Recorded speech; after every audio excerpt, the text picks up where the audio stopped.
Time is 5:51. Today's date is November the 12th, 2018. And I call this public hearing to order. Item number 2 is establishment of a quorum. Let the record reflect that Patrick Kennedy, Dr. Richard Rivera, Isidro Nieto, and Erasmo Lopez, myself, are in attendance. Item number 3 is a public hearing on amendments to the previously approved implementation of an optional flexible school day program for at-risk students. Dr. Canales. Board of Trustees, you had previously approved an application. We are going to present today on amendments to that application. We have Dr.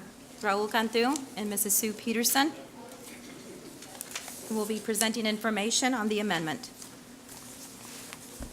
Hi, good evening, Dr. Canales, Mr. Lopez, and members of the board. We're here to go over some amendments that we want to make to the optional flexible school day program that was previously approved August 13th. And really, we're doing this because we want to extend optional flexible school day to all WISD campuses and also into our summer school programs this coming summer. TA does have the option for us to be able to offer flexible hours and days of attendance for students who especially will be denied credit for one or more classes. And that's in case that they have more than 90% absent, or they're not meeting the 90% rule. If they have more than 10% absences, then we have to find ways to get them to regain that attendance. And we're looking especially now to improve course credits earned and improve promotion rates throughout the district. And what it does, it provides an alternate method of attendance accounting so that we can recapture that lost instructional time. We do need to resubmit the application because of these amendments. We are having a public hearing as a requirement on the application, and if approved by the board, then an application will be resubmitted. One of the things that we're doing with these amendments is that we are requesting 200 slots for high schools. We're looking at expanding middle schools with 75 slots per middle school and 50 slots per elementary school. Dr. Cantu, my understanding of this program was it's a program designed for students who may have trouble meeting credit requirements to be able to catch up. Is that correct? Correct, and also because they have a hard time with their attendance. So if they're not going to be able to get their credits because of attendance, then this would allow us to find ways to get them to meet that 90% minimum requirement. Okay. I just wanted to clear that up just in case there's anybody at home or in the audience who wasn't sure what this program was. Raul, Dr. Cantu, the amendments are the additional to the students? Yes. Is that all it is? Also, we're going to extend it to the middle schools and elementaries. What And did we have before? we only had high schools before. How many students? We had 50 students per high school, Okay. and we want to extend that to 200. We want to make sure that all the students that are affected by poor attendance, we find ways and offer them opportunities to make up that missing attendance. Now, the flexible schedule will be, say, for example, in the afternoon, or what is the plan for that? Once they go into flexible schedule, what we're going to do is we're going to capture minutes instead of capturing days. Correct. Which include minutes during the school day. So it really is flexible. We can use it in several different ways. Correct. What we've been doing in the past was for students that we need to bring back because they haven't passed their exam requirements, and they only need to take one class. We might have some students that need to attend a longer day because they've been absent at the 0 hours. So now they're going to have to be here not just for the 8 hours, but they're going to have to be here for 10 hours so that they can start making up their missing attendance. So that's really a flexible program. So we'll capture. And to include the summer, correct? Yes, and then also recapture their attendance in the summer. So I guess I'm assuming that Dr. Canales will have teachers that will be working with that program if it's after school. Correct. We have, and those are the details that we're working Okay. out. The first step is to get your approval to amend and then wait for TA to accept the amended application. Ms. Peterson, would you like to add something else? No, Dr. Cantu has covered it. Thank you. Thank you. Okay. And, well, that will help us overall. Will help us in attendance, will help us in making sure that they pass the STAR test, right? Yes, And sir. also, if they do pass, and if they don't have 90% attendance, but they're attending the flexible schedule, then they'll be able to recover those particular credits. Correct. Okay. So that's the information you have. So we'll move on to item number 4. Item number 4 is public comments on the amendments to the optional flexible school day program report. So at this point, I will ask the public if they have any comments to make on the optional flexible school day program.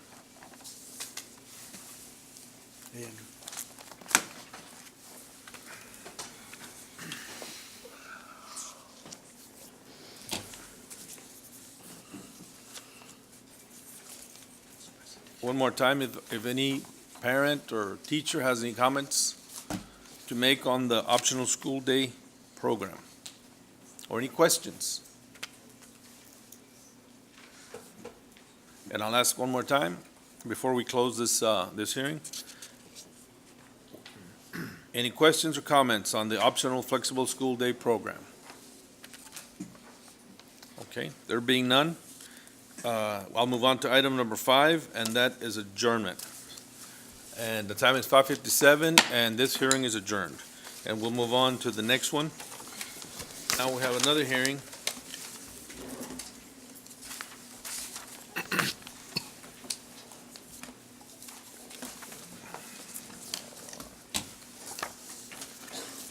The time is 5:58, and I call this hearing of the Weslaco Independent School District to order.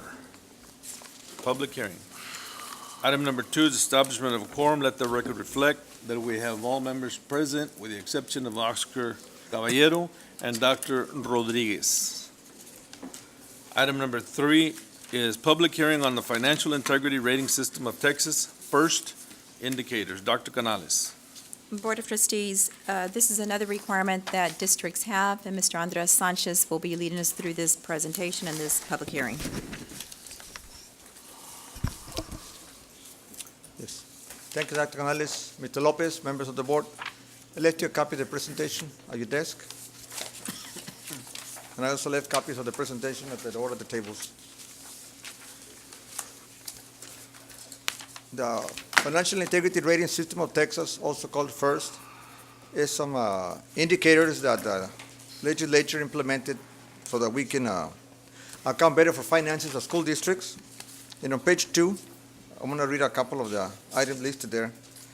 The primary goal of the first system is to achieve improved performance in the management of school districts, and the TA requires public hearing, so we're holding the public hearing. It is a financial accountability rating system that holds school districts accountable for the quality of the financial management practices. It is designed to encourage Texas public schools to manage their financial resources better in order to provide the maximum allocation possible for direct instructional purposes.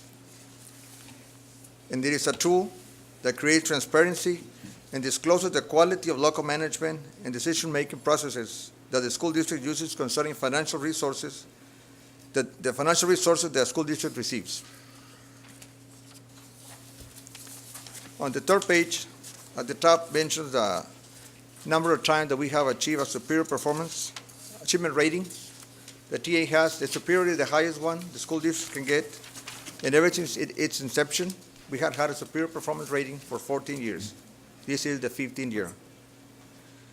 And the indicators are 3 kinds: critical, financial solvency, and financial competence. And they're all listed there on the page. Weslaco ISD received a superior achievement rating with a perfect score for the school fiscal year 2015-16 and 2016-17 school years, which are the ones that I'm covering in tonight's presentation. For business offices, this is like the 1 or 2 report cards that we get. The other one is the financial audit that we get at the end of the year. And this is the list of the indicators. The first indicator wants to know if we submitted the annual financial audit report to the TA agency in time. It's due January 28th. We submitted January 24th. So we met that indicator, and we did the year before. The second one, did we have an unmodified financial opinion in the audit, meaning a clean opinion, and we did. So we met the indicator. Did the auditor report that the audit financial report was free of any instances of material weaknesses in internal controls over financial reporting and compliance for local, state, or federal funds? There were none. No material weaknesses or non-compliance were disclosed. The third indicator, number 3, were we in compliance with the payment terms of all debt agreements at the end of the fiscal year? And yes, we were. We met all the payments that we needed to make in both years. Indicator 4, did the school district make timely payments to Teacher Retirement System, Texas Workforce Commission, Internal Revenue Service, and other governmental agencies? And yes, we did. Made all our payments in time. Indicator 5, this one talks about the unrestricted net asset balance. If it has a positive balance, we meet the indicator, and we did. We did meet it, so we get all our, we meet the indicator on both years. Indicator 6 was the number of days of cash on hand and current investments in the general fund for the school district sufficient to cover operating expenditures, excluding facilities acquisition and construction. And the indicator, to meet it, we need 90 days, and we had 99 days of cash available. So we met the indicator again. Indicator 7 was the measure of current asset to current liabilities ratio for the school district sufficient to cover short-term debt. We needed to have a ratio of 3 times, and we actually had a 5.6 times, so we were way above and beyond what we needed. So we met the indicator again. Indicator 8 was the ratio of long-term liabilities to total assets for school districts sufficient to support long-term solvency. In order to obtain all 10 points, we needed a ratio of less than or equal to 0.6. Our ratio is 0.57, which is less than 0.6, so we met the indicator again. On indicator 9, did the school district general fund revenues, are they equal or do they exceed expenditures, excluding facilities acquisition and construction? And general fund revenues exceeded expenditures by 7.3 million. So again, we met the indicator.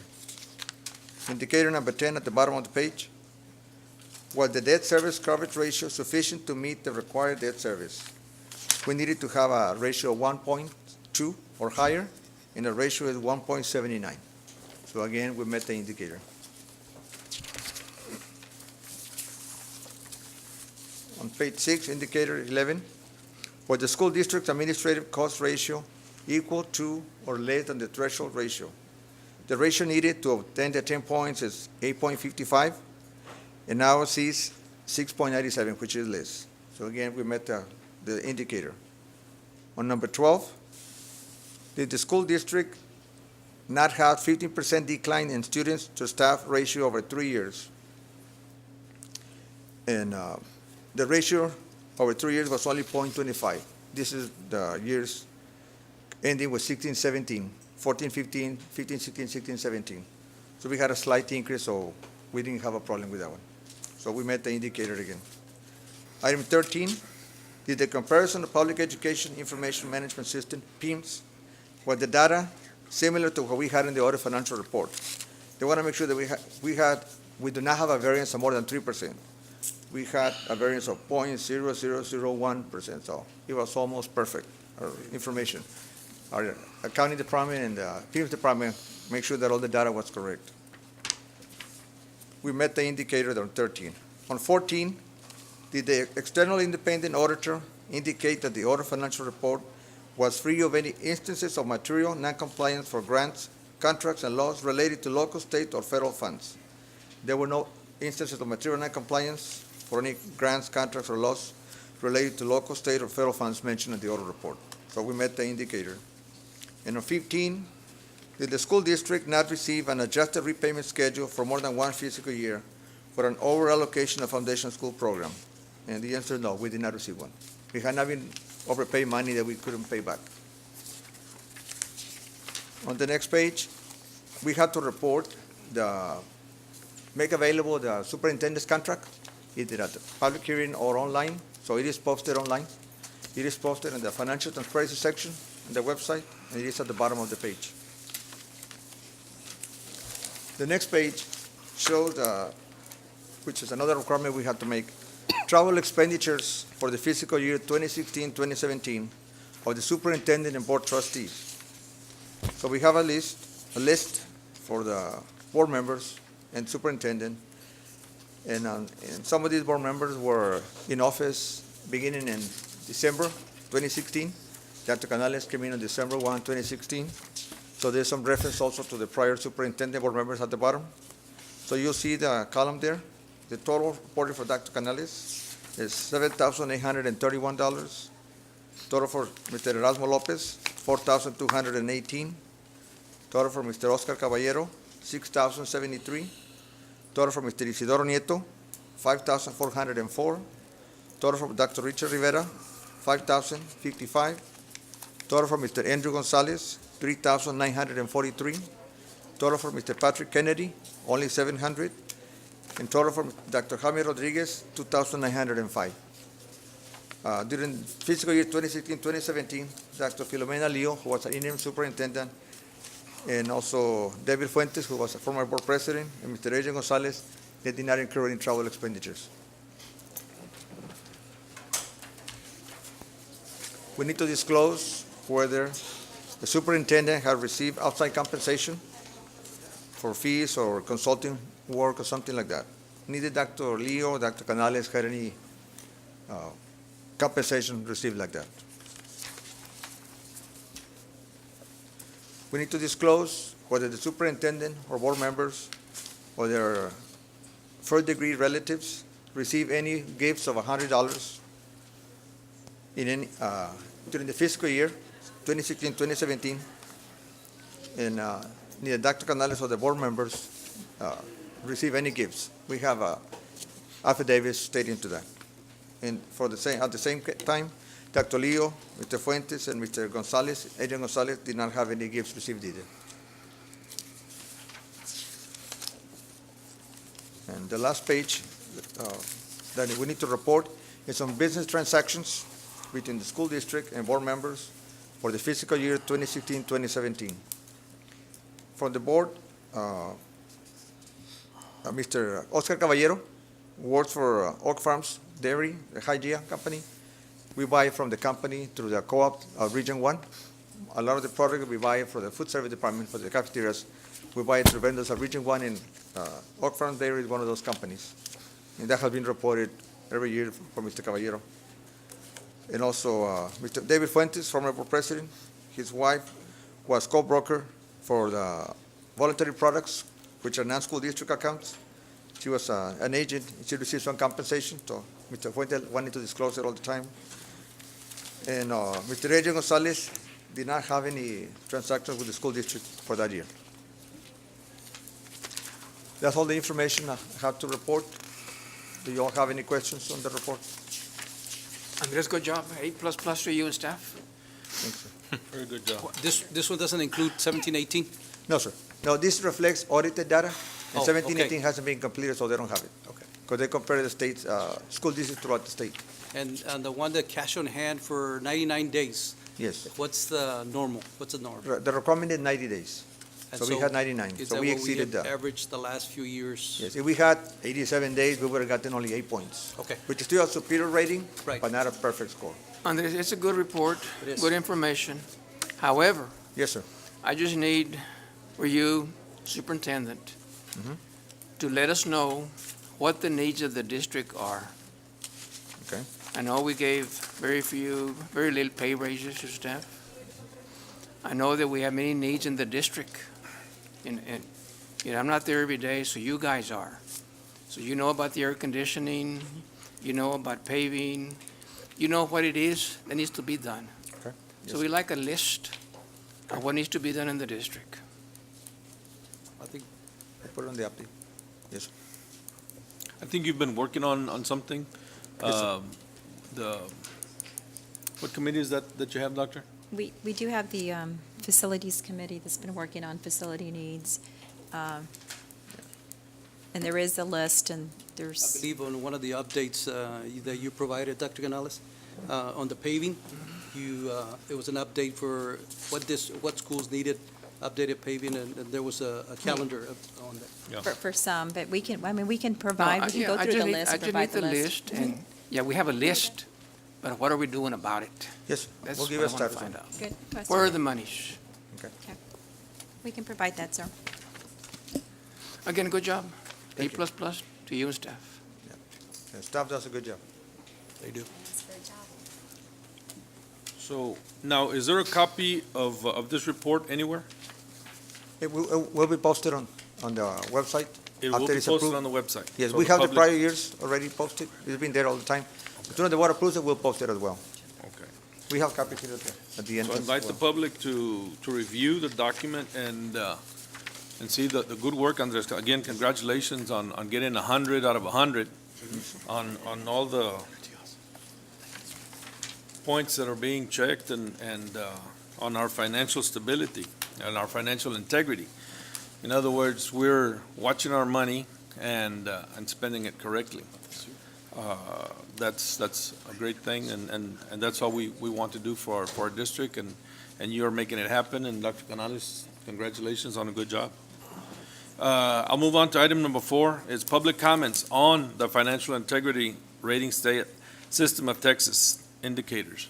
So if anybody has any questions on this report or any comments that they would like to make, now would be the time to come up to the microphone and ask or comment on this report, on the financial integrity of Weslaco ISD, which is 100. Can't do any better than that, I don't think. Was there any extra credit? No, we tried, no. He tried to get it. I did in college. Okay. One more time, I'll ask if there is any person that or individual would like to come up and make a comment on the financial integrity of Weslaco ISD and the rating system that the state of Texas has. And I'll ask the third time, if any one person would like to come up and make a comment or ask a question on the financial integrity rating system of Texas and the first indicators. There being none, I'll move on to item number 5, and that is adjournment. And the time is 6:13, and this hearing is closed. Public hearing is closed. And I'll ask my colleagues if they need a second to, or do we just jump in? Let's jump in. Okay. All right. Long agenda. Let's jump in and get it done. Sure. Good, how you doing?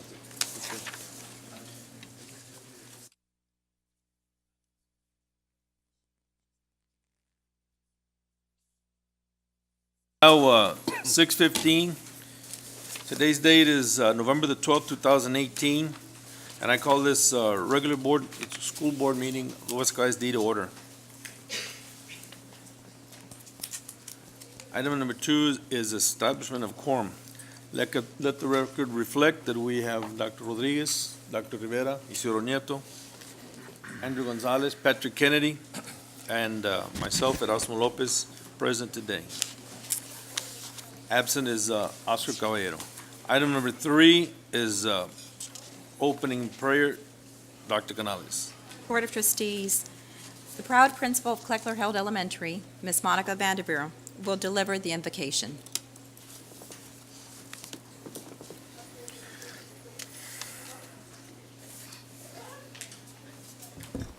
Good evening, everyone. If we can please bow our heads. Loving and gracious God, you are indeed the giver of all good gifts, and we thank you today for all of your blessings, for the successful outcomes of our school events, and for our school board members, both the teaching and members. We ask that you bless them abundantly, and we continue to seek your wisdom, guidance, courage, and strength. Be with us in our deliberations and help us to be wise in the decisions that they make for the good of all those who have placed their trust and confidence in our leadership. Give them insight to lead with integrity, that their decisions may reflect what is right and what is good. Keep them from short-sightedness and pettiness. Help them make decisions that are for the good of all and guard them from blind self-interest. Dear Lord, grant them the humility to always seek your will in all that we do and say. All glory be to you, loving God, now and always through Christ and the Holy Spirit, forever and ever. Amen. Amen. Thank you. Thank you. Thank you, Ms. Vanderveer. Nice, very nice prayer. Item number 4 is the Pledge of Allegiance, the Texas Pledge. And I would like to ask our veterans, is there any veterans in the house? Please stand up.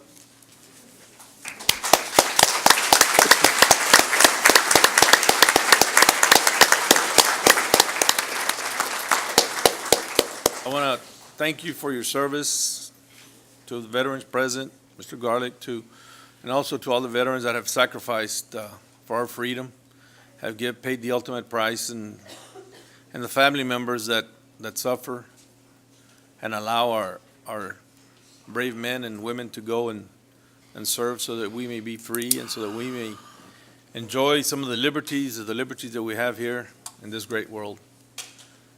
It is, there's no way that we could thank them enough for their sacrifice. So on Veterans Day, we salute all of them and thank them.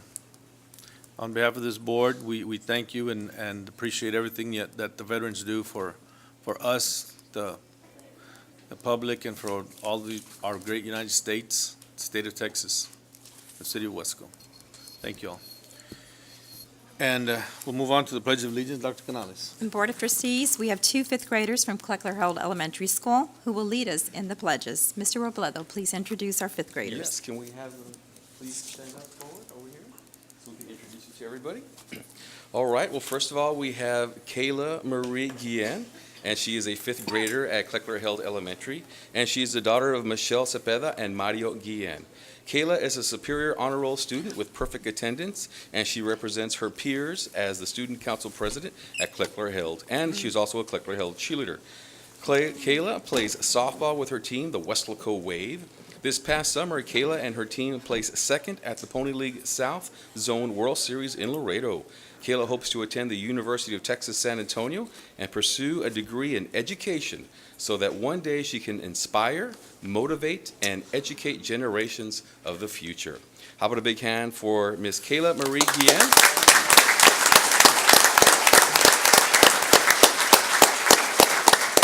And if her parents are here, can they please stand and be recognized?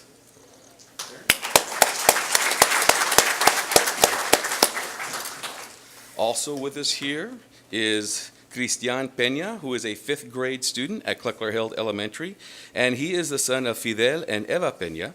Cristian is a Superior Honor Roll student, and with perfect attendance, he has earned a master's level distinctions on his 4th grade reading star test. Cristian is a member of the Kleckler-Held choir and participates in UIL spelling. Cristian also represents his peers as a student council secretary. He is a member of St. Pius X Catholic Church, and in his spare time, Cristian enjoys playing basketball with the Boys and Girls Club of Weslaco and playing outside with his neighborhood friends. He plans to attend the University of Texas at Austin and go on to become an allergist. Cristian's dream is to one day find a medical cure for food allergies. How about a big hand for Cristian Peña?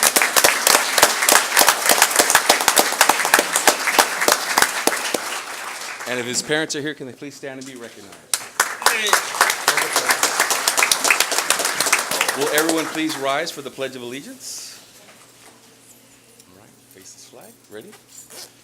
I pledge allegiance to the flag of the United States of America and to the republic for which it stands, one nation, under God, indivisible, with liberty and justice for all.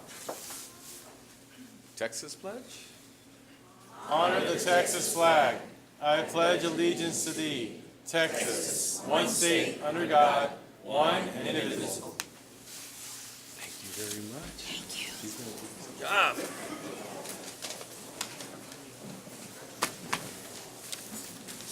Thank you all very much. So, thank you, Fidel. Very good, thank you.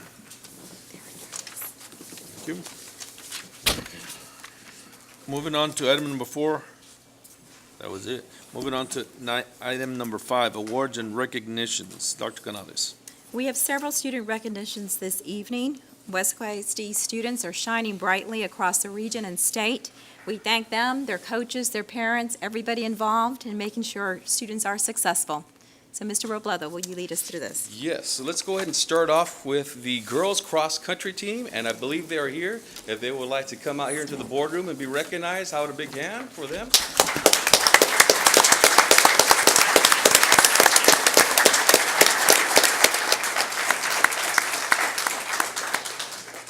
And we would like to congratulate the Weslaco High School girls cross-country team.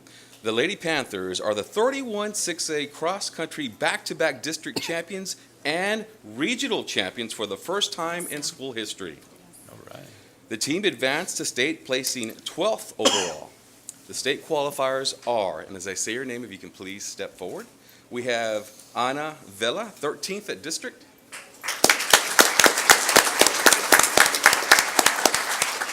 We have Aaliyah Garza, 11th at district. Natalie Garcia, 8th at district. Lisa Marie Sanchez, 5th at district. We have Amity Ebarb, 4th place at district. She was also 17th at regionals. We have Samantha Cienfuegos, district runner-up and 19th at regionals. And we also have an individual district champion and 15th at regionals, Destiny Longoria. We would also like to recognize their coaches, assistant coach Lily Skalinsky and head coach Pablo Almaguer. And if their parents are here, can they please stand and be recognized? Parents.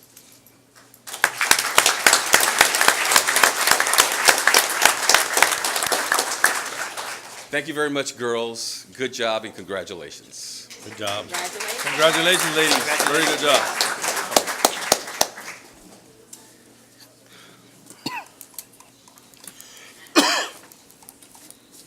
Up next, we would like to recognize our 2 bands from both our high schools. Let's start off with the Wildcat Regiment from Weslaco East High School.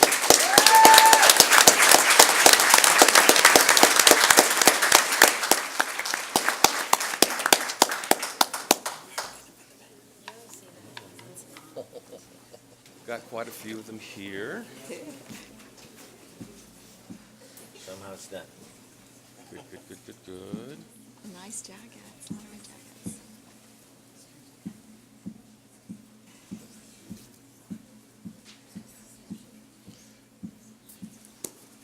Come on. All right. Okay, so as I say your name, if you can step forward so we can congratulate you, okay?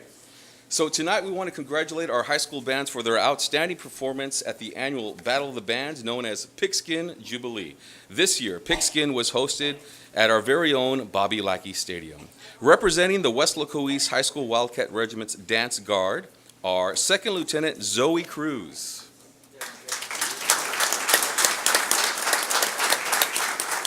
We have 1st Lieutenant Miranda Ocañas.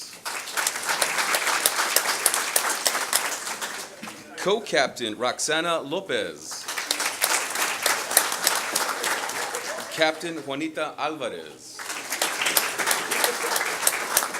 We also have, representing the regiment, section leaders. From the percussion section, we have front ensemble co-captain Daniela Rico. Front ensemble captain Dante de la Garza. Field percussion co-captain Nathaniel Almaguer. Field percussion captain Joshua Chairez. From the brass section, we have trumpet officers. They are Ilian Lopez and Leila Castillo. We also have horn co-captain Tiffany Zambrano. and Captain Ernesto Casas. We also have Trombone Officer Miguel Peña, Baritone Officer Isaiah Paredes. We have Tuba Officer Isaac Castañeda.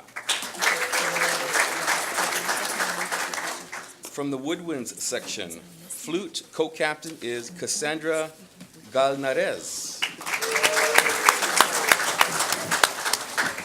And Captain Desiree Alanis. We have Clarinet Co-Captain Valeria Montemayor. And we have Captain from the Clarinet section, Brianna Cavazos.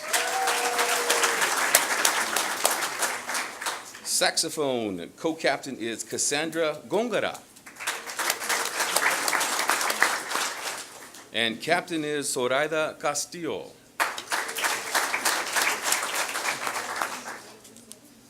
Low reed officer is Armando Castro. Okay, we have a few more. Field Captain Jasmine Peña. And the assistant drum majors are Loy Rodriguez and Georgie Gonzalez.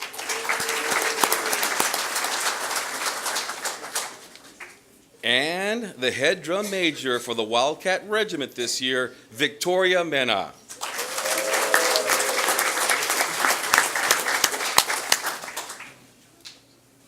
Okay, we also would like to recognize the band director, Mr. Armando Cuellar.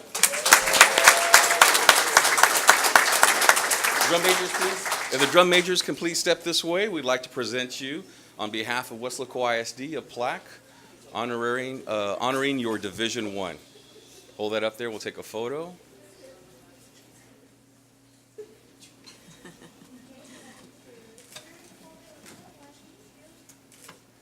Okay, now, if their parents are here, which I know they are, if they can please stand and be recognized or wave to the crowd.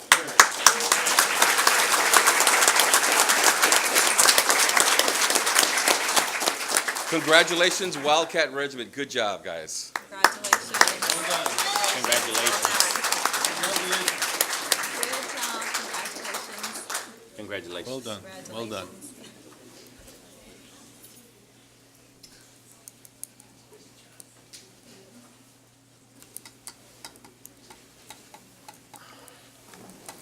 Okay, we also want to recognize our Weslaco Panther Corps from Weslaco High School. How about a big hand for the Weslaco Panther Corps?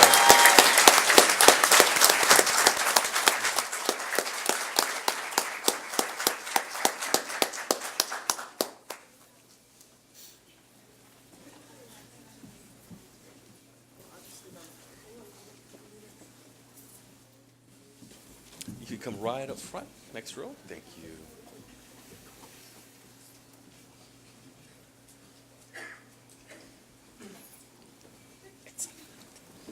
All right, so the Weslaco Panther Corps received straight ones at Pigskin, and congratulations, Panther Corps. Now, representing the Corps are their section leaders, and as I say your name, can you please step forward so we can recognize you? We start off with Alicia Vieira.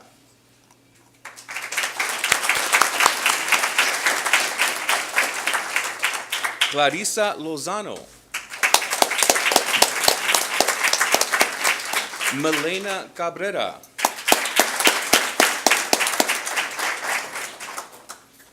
Isabel Tinoco. Destiny Hernandez.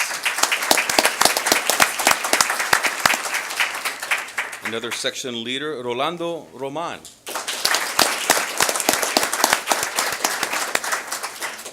Michaela Mata. Brian Peña.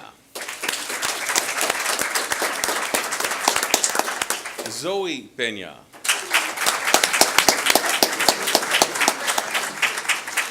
Ricardo Peña. Brian Lowe.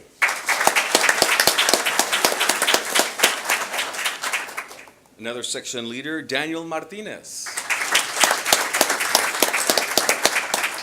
Luis Ortiz. Efraín Garcia. Abraham Mireles. Stephen Vallejo. Another section leader, Alejandro Vasquez. Jonathan Alvarado. Another section leader, Ian Amaya.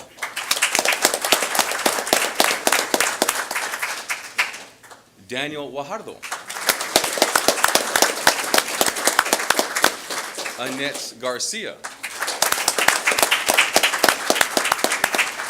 Another section leader, Irene Banda. Samantha Ramirez. Analisa Morales.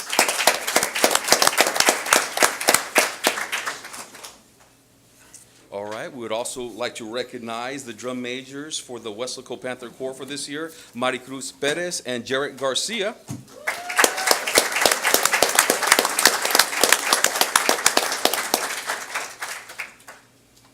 And we actually have one more section leader who's hiding over here, Cheyenne Perryman. Sorry, Cheyenne. Now we can introduce the head drum major for the Weslaco Panther Corps this year, Gabriela Sáenz.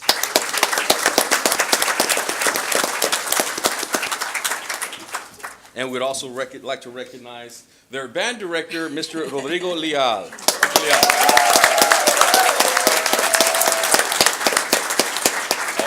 Get the drum majors to come up here along with Mr. Leal for a photo. We appreciate that.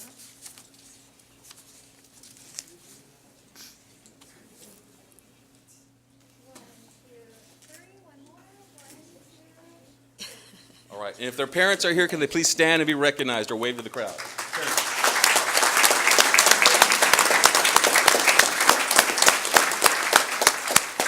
Congratulations, Weslaco Panther Corps. Good job, guys. Congratulations. Congratulations.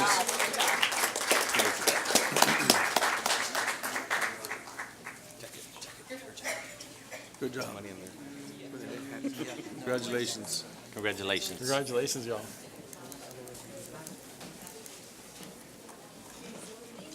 Looks familiar, but I can't.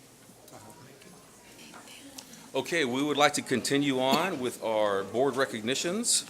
How about if we bring out some members of the choir, come out on stage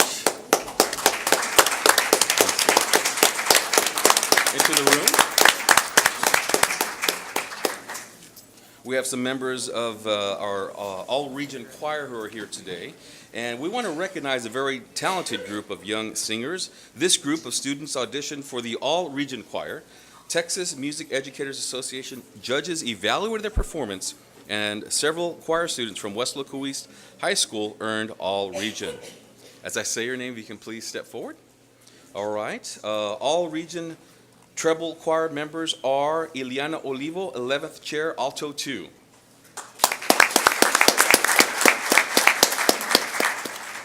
We also have all-region choir members, Priscilla Duran, 9th chair, alto 1. And we also have J.D. Rodriguez, 9th chair, bass 2, 7th chair, region choir. J.D. advances to pre-area, earning 7th in chair.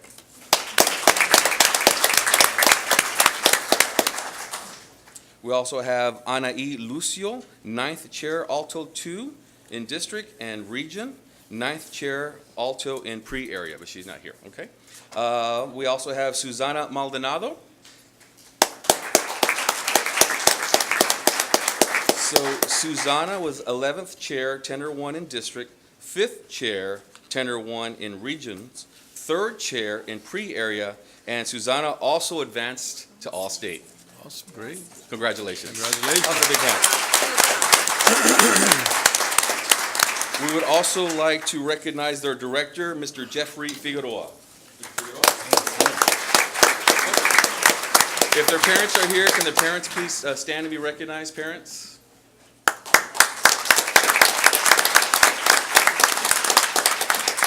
Thank you very much and congratulations, choir. Good job.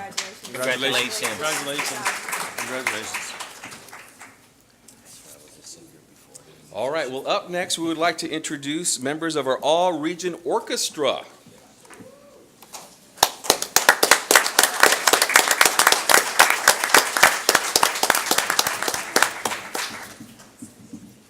All right, so here we go. We're going to start off. This evening, we want to recognize a very talented group of young musicians. These band students recently auditioned for the all-region orchestra. Hundreds of students from Brownsville to Donna tried out before a panel of 5 judges from the Texas Music Educators Association. The students perform a prepared piece of music, and based on their tone and technique, they earned a chair in with the orchestra. We start off from Central Middle School, Kennedy Rivera, 16th chair, first violin.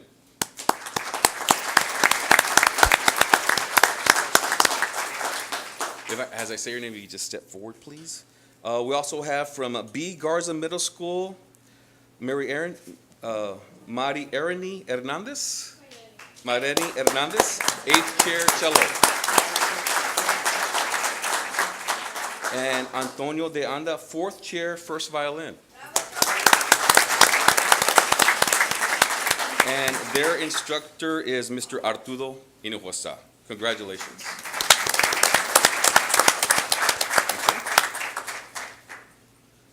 All right, we also have from Dr. Armando Cuellar Middle School. Are they out here, the Cuellar Middle School students? Okay. We have Dr. Armando Cuellar Middle School, Adrian Alejandro, 5th chair, cello.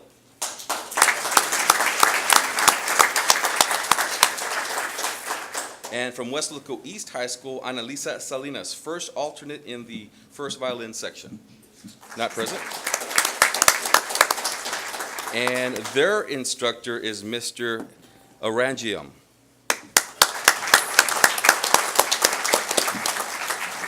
All right.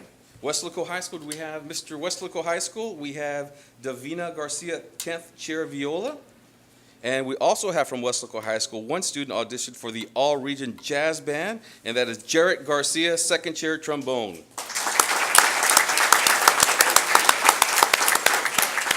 And the instructor for Jarrett Garcia is Mr. Rodrigo Leal.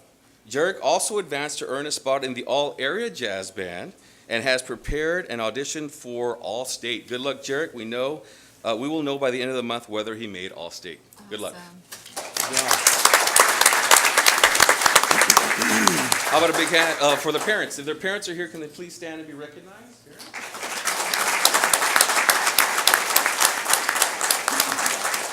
All right, congratulations, orchestra members, jazz members.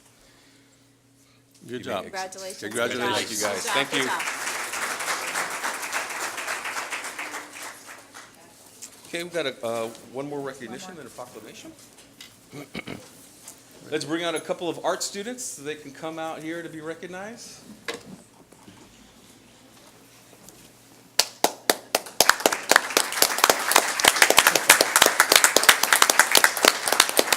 Okay.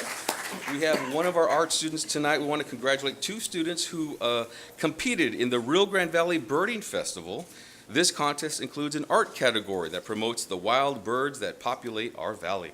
Students from Cameron, Hidalgo, Starr, and Willacy counties submitted entries, and tonight we congratulate the winners representing Weslaco ISD.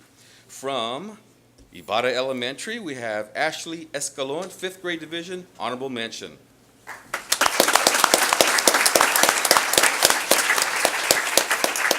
And with us here up front from Mary Hogue Middle School, we have Brandy Quiroga, 7th grade division, 2nd place. Congratulations.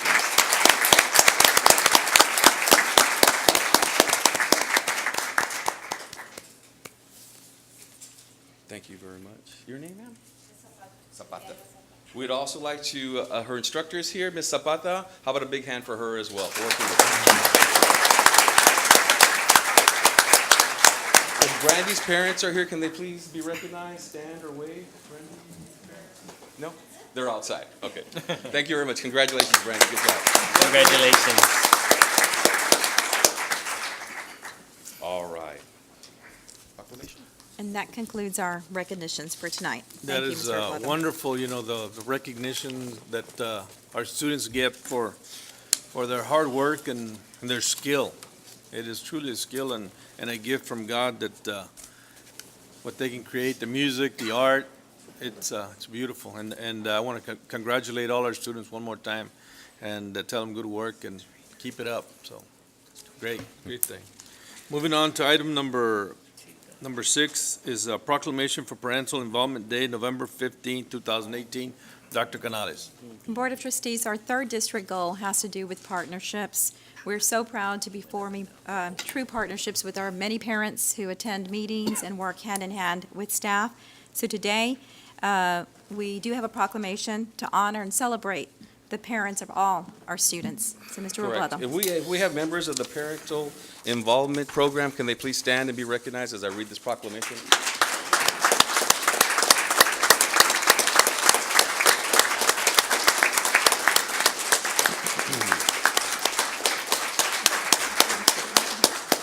Whereas the National Parental Involvement Day will be celebrated in Weslaco ISD November 15th, 2018, and whereas School Board President Erasmo Lopez will be the honorary co-chairperson of the community focusing on Parental Involvement Day, and whereas Weslaco ISD promotes parental involvement, targeting student success in public schools at the grassroots level, integrating community awareness in a united effort with representatives throughout the community.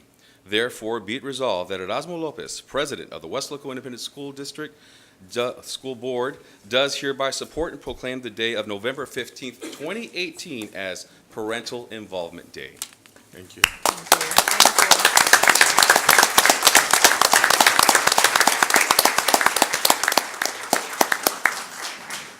Parents, I want to thank you all for your hard work and for your time and for being involved with the district. And we should be having this event at the auditorium full of parents. All parents should be involved with their children's education.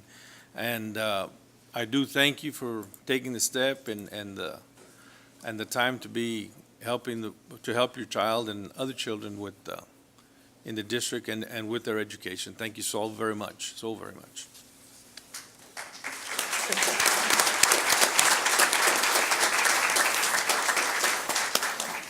Item number 7 is public comments, and we did not have anybody sign up for that, so we'll pass.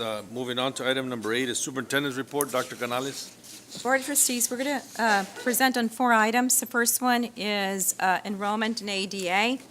We are looking at an increase of enrollment of 175. For membership purposes, the increase is 4. So you can see that, and you can see on the slide the enrollment and membership by campus. Thank you, Mr. Sanchez.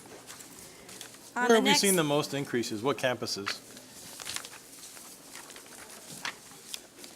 Increases on campuses for enrollment, we have 90 at Ivada, but they did take some students from FDR. We do have 54 at Kleckler-Held, 75 at Memorial. So those are, and at the middle school level, we see an increase of 30 at B. Garza Middle School for enrollment. So those are some of them. That's great. Thank you. You're So are these welcome. numbers with the increases at the middle school? I know we aligned the district, whatnot. Is this just new enrollees, or is this transfers from one to the other? Some of them may be transfers and some of them are new enrollees. It's a combination. Okay, awesome. So then we break it down by levels, campus levels. We look at elementary schools. We are down in elementaries by about 87 students. We're up at middle schools. We were also up at middle schools last year by 51. High schools were down by 31 for membership. And then the Elf Academy for membership, we're up 75. So that's membership. Enrollment, we're up elementary schools by 9. Remember, we did add the full-day pre-K program to provide service to our community and our youngest learners. Middle schools for enrollment up 51, so that matches their membership. High schools, 33, down for enrollment. And then the ELF up 151 for enrollment. Our next slide, we have the ADA. The district totals at 96.6%.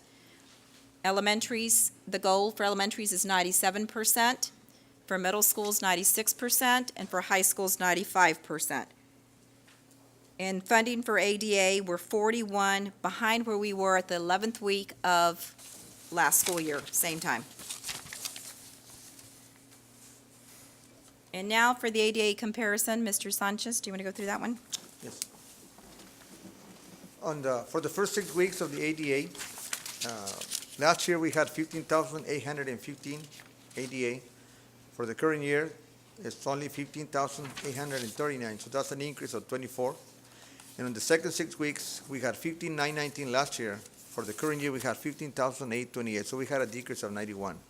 In the average of the ADA for the 6 weeks, we had 15,833, which is 34 less than last year. And comparing that to our ADA that we budgeted, we are at 72 less ADA that we budgeted. So if we were to continue like that, let's say that was to be the average for the year, we would have about 500,000 deficit, 7,500 for ADA. We're hoping that doesn't happen. We're working on increases, and the new plan that we're trying to implement will help us with some of that. And the schools are working on it to bring the students back into school so the ADA can improve. But that's just the way it is for the first 6 weeks. Is it all over, all grades or basically secondaries? Oh, it affects everything. I don't have the ADA breakdown, but you can see on the We can, schools. Mr. Lopez, we can do an ADA can, breakdown but- by campus levels, right? Yes, yes. Elementary, middle, and high, I can put it in the update if you want. for the board update. Mr. Sanchez, do we know yet if we're gonna be using all six weeks? Right now, it looks like we will, yes, sir. But we need to have a 5% of the migrant student population enrolled, and we don't have it yet. We're at less than 3% right now. We're at 3.3%. Oh, come on. Yeah. So it changed.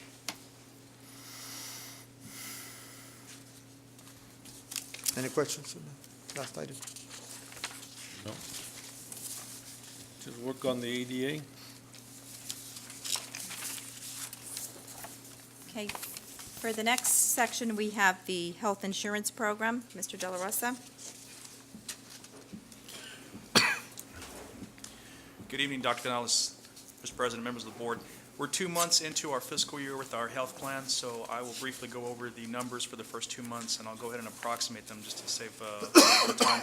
In medical claims, last year at this time, we had approximately $1.7 million versus September and October this fiscal year is at $1.9 million. That's a $227,000 increase that we're looking at for the first 2 months of the fiscal year. Prescription drugs, last year at this time was $522,000. This year we're just right at $700,000 so far.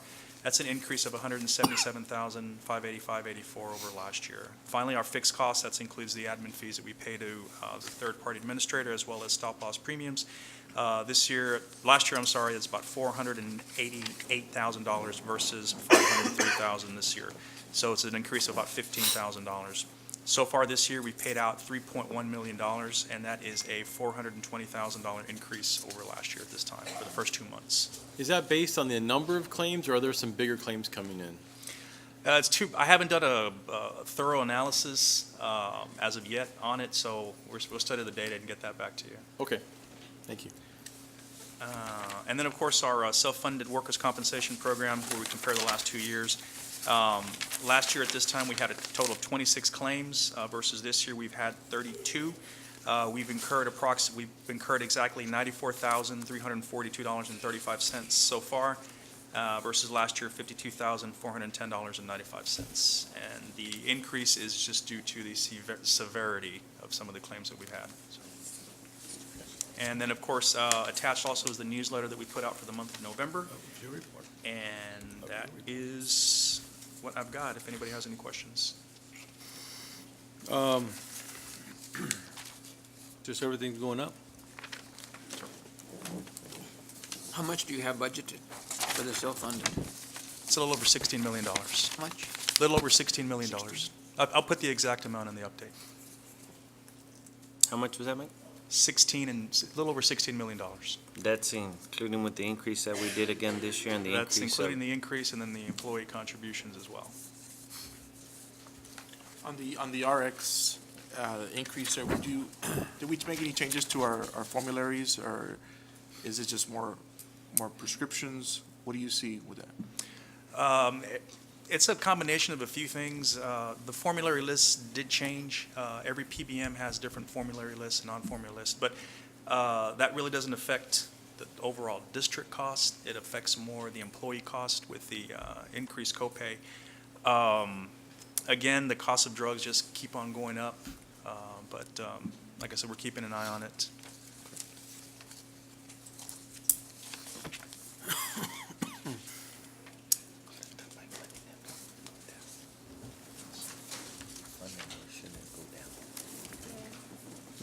Okay, the next item is district and campus improvement planning, the process. Mrs. Sue Peterson will be presenting this section.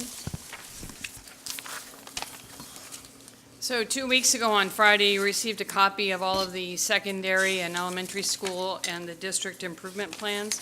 So just a brief review, campus and district improvement plans are required.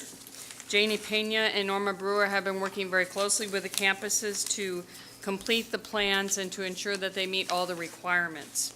The district and campus improvement plans are written by the advisory committees at the district level, the district advisory committee at the campuses, SBDM. These committees are composed of parents, business and community representatives, and also elected teachers and non-campus-based professionals, and they give input and assist with the development of the plans. The plans have really 10 different components. These are just 4 of the requirements. One is that they are based on a comprehensive needs assessment, so we look at all of our data. The main data we look at is STAR, but we also look at attendance rates, advanced placement exams, TSI, ACT, of course, the new CCMR, the College and Career Military Readiness, and also reading levels for the early elementary grades. And those, all of that data together then determines the needs. And then the campuses write instructional strategies and initiatives to address their needs. We use research-based instructional practices. There are strategies to increase parental involvement, and Erica Garcia and the staff recently recognized this evening are working very hard to make sure we're involving parents and providing numerous opportunities for parents to be involved on our campuses. We're also required to have a timeline for review. So our plans are reviewed in November, January, March, and June, and adjustments made as needed. These are living documents, and they can be adjusted at any time. They also identify all of the resources and how we are paying for the resources needed. Additional requirements are that they are posted on the district website. Each school's improvement plan will be posted on their school website once they're approved tonight. Hard copies of the improvement plans are made available upon request at the campus, and also they will be translated if that request is made. And that information will be posted on the district website and the campus websites also under the resources tab. So that is the information on the campus improvement plans. If there are any questions, I can answer them. I'm good. Thank you. Gentlemen, thank you. Ms. Peterson, these are ongoing, right? You change them throughout the year. You can change anything that you feel needs to be done. Yes, they're living documents, so they can be amended, updated, adjusted at any time. Thank you. And now for the last section, we do want to update you on some of the construction projects. Mr. Garza. Good evening, Mr. Lopez, Dr. Nales, members of the board. We've got 3 projects to present for you today, and these are the Weslaco High School field house, the new field house at Weslaco High School, and that will be presented by Mr. Rowan Gomez with Gomez Mendez Science Architects, and also the We have the athletics remodeling project that will be presented by PBK's Erica Salinas and Mr. Juan Cantu. And also, we've got excuse me. Yes, the roofing, the band hall at East High School, and that will be presented by Ms. Yesenia Suchil. And we'll get started with Mr. Ron Gomez on the new field house at the high school. Thank you.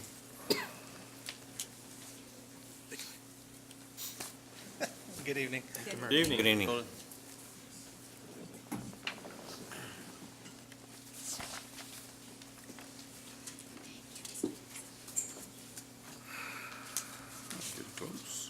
Thank you.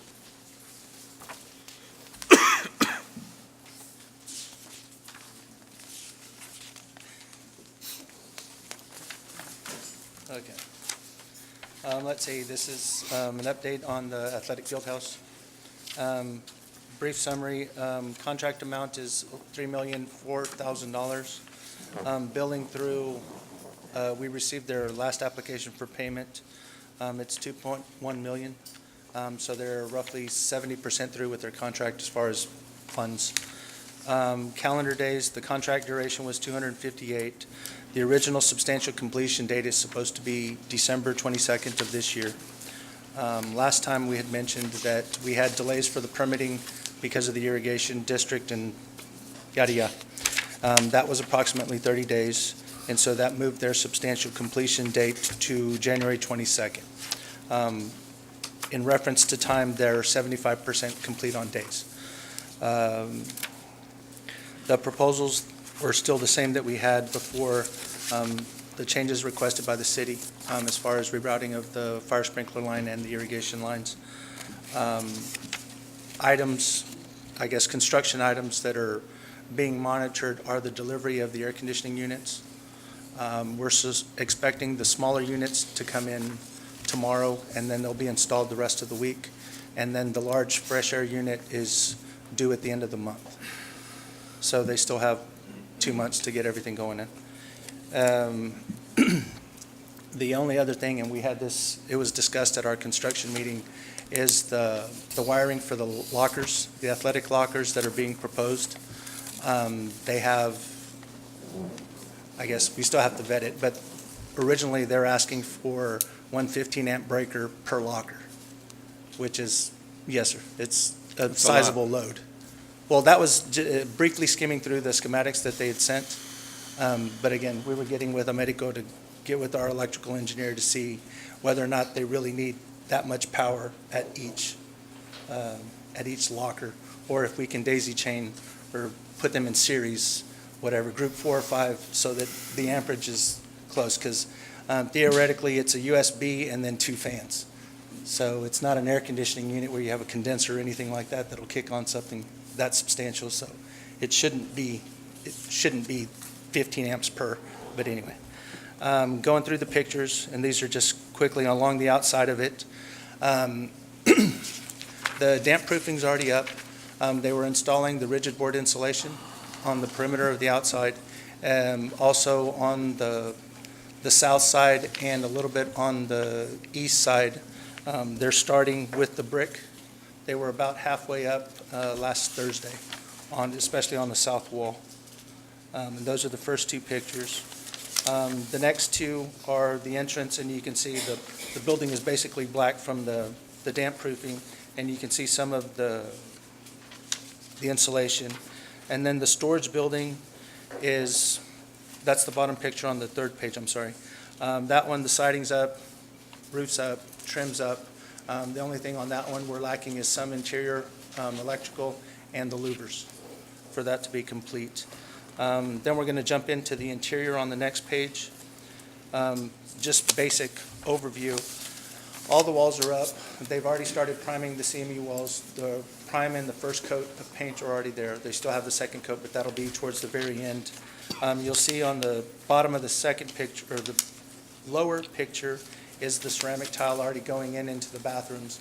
And they're probably, on the wall tile, they're probably about 80% complete with it. The next page is the varsity locker rooms.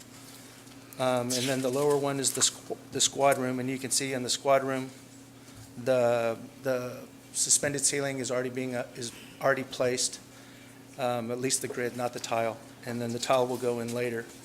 Then the last page is the training room, and you can see the little wet area that we have in the back is for the whirlpools, couldn't think of the word. And there, the ceramic tiles are already up, and then in the last picture in the athletic director's office, that's the ceramic tile in his bathroom or his toilet, and you can also see the drywall.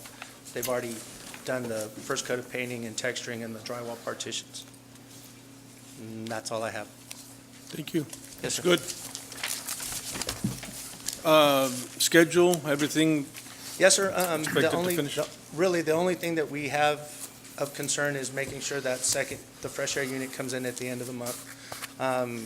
Like we talked about, there's 2 months, and they're going in right now with everything that they can. I know the flooring that we're going to put into the locker area, I can't think of the name right now. That one, they're a little bit more climate sensitive, so they want to make sure that the units are on, and we've already pulled the humidity out of the building. right. So that's the only one. Yes, sir. Okay. Any comments, questions? Who approved the revised completion date? That's what's owed to them. We haven't formalized that. Your rain days? Yes, sir. Both of them. Okay, who's going to approve those? We will. Not the board? Oh, well, I mean, we'll present them. I'm Yes, just that's saying. what I we'll- mean. Yes, we'll do yes, sir. Okay. Yes, thank you. We'll make the recommendation for it. Yes, sir. What's the penalty? I believe they're How much per 500 day? isn't it? I think it's $500 a day. I'd have to look in the specifications, sir. Thanks. Yes, sir. Thank you.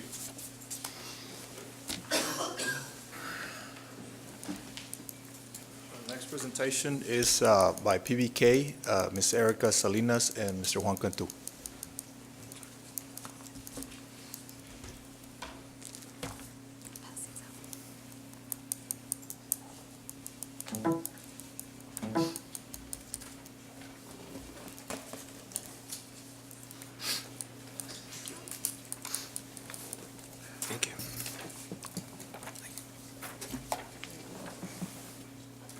Thank you. Thank you. Thank you very much.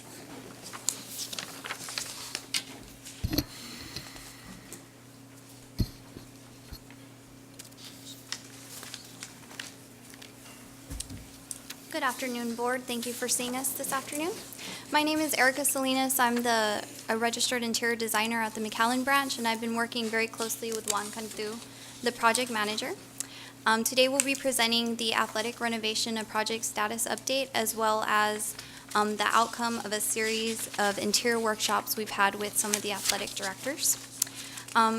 Currently, we're at 40% project completion, and the project budget for the entire project is $5.2 million.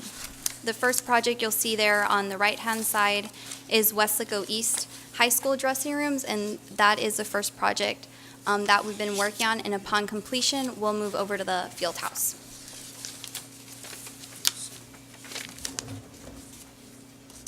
There we go.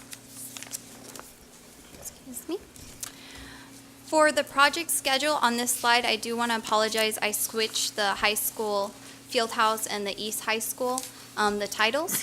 So the Weslaco East High School kicked off July 2018, and we're projected to be completed this December, followed by the start and completion of the high school field house. So I do ask that you note that, and I do apologize. As far as change proposal requests, we currently have 3. The first one being for the high school, which is the fire alarm removal credit, where there's a possible credit of $20,000. It's currently under review. CPR number 2 is the cost for additional window blinds at the east, and that is for $3,400, also under review. And the last one is CPR number 3, which would apply to both facilities. which is the cost for additional outlets for varsity lockers.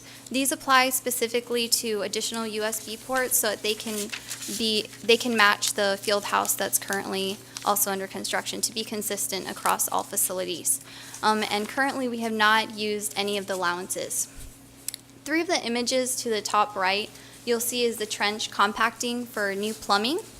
The image directly below is the exterior CMU veneer infill. There was some windows there prior, and they're being filled in. And then the final image is the interior CMU being outfitted with door and window frame installation. So we had the opportunity to meet with the athletic staff. Thank you. With the wonderful athletic staff of Weslaco East High School, and they had input into the design of the interior aspect of the facility. None of the exterior was touched aside from, as I mentioned. So here's a rendition incorporating the school pride and school colors. On the right, you'll see one of the corridors with the Wildcats spelled out, and then on the left, you'll see a glimmer into the locker room, restroom, and then looking down the main corridor of the Wildcats. Next slide. And then last week, we also got to meet with the other athletic staff for the Weslaco High Field House, and they had input in trying to incorporate the school colors of the purple and white throughout the facility. So again, you're looking down the main corridor on the image to your left. In the upper right-hand corner, there is a little bit of paint work that's going to be occurring on the exterior aspect of the building, but we are trying to remain true to the campus colors throughout, so it'll integrate well. And then the bottom right image is a glimmer into the restroom. Next slide. And that's it for today. Do y'all have any questions? The designs look very clean, very nice. Thank you, we appreciate that. You're welcome. The input from the staff was invaluable. So you have 3 change orders, Yes, sir. 1, 2, and 3 Yes, sir. They're change proposal requests. proposals, and you're not approved these yet. No, they're under review, and we are pending the last one, which is. And how much are we holding under the contingency? The values are on sheet.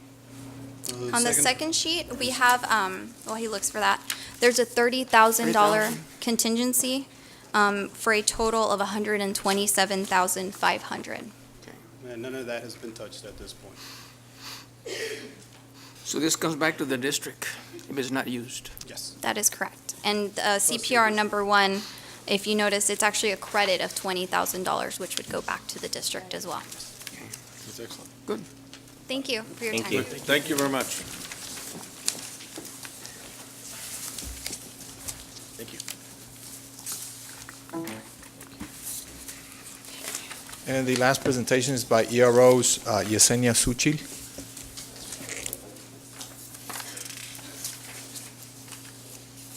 Hello, good afternoon. Thank you, sir. Good afternoon. Let me just load up my presentation.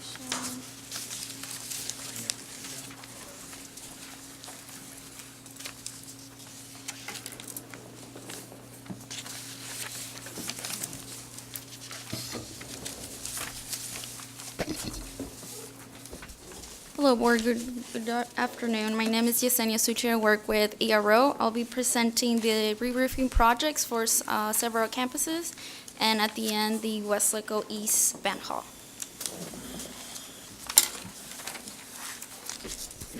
The first one is Cuellar.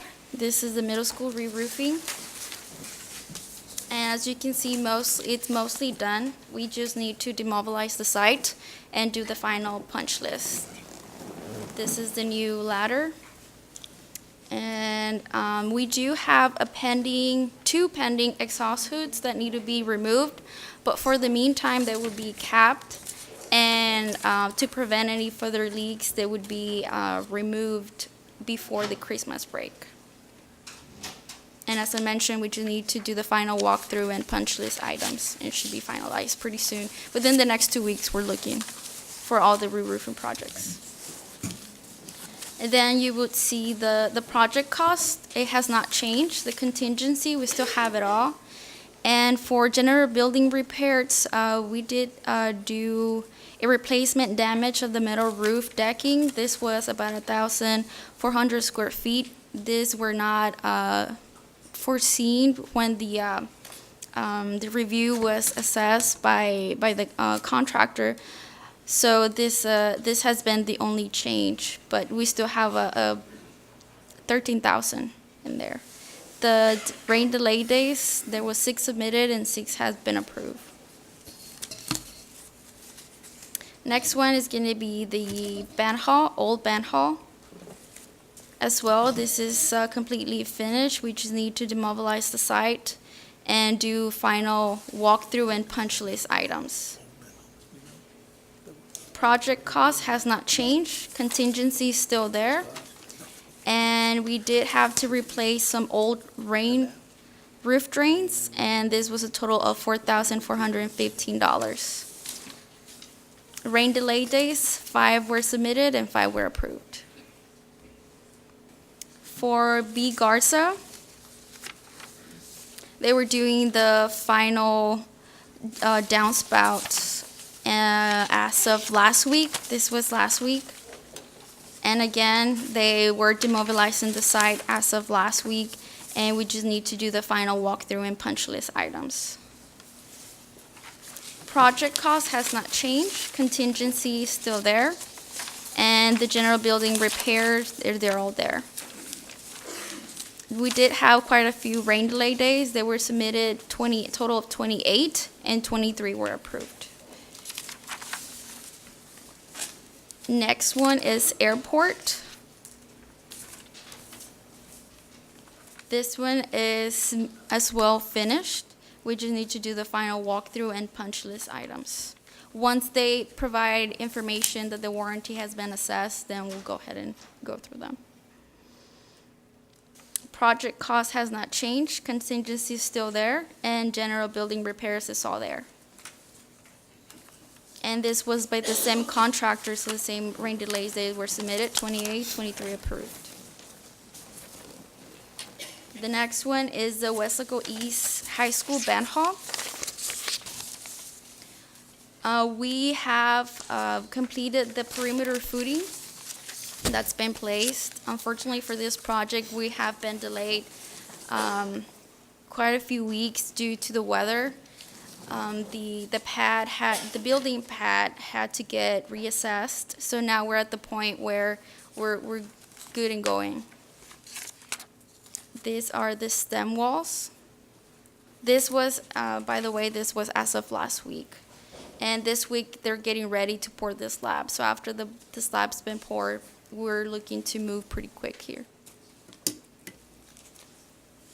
Compacting the site. Column footings are in place. And this is just an overview of the whole site. Project cost still the same. Owner's contingency, we did hit an abandoned irrigation pipe that was taken care of. It was for a total of $2,500.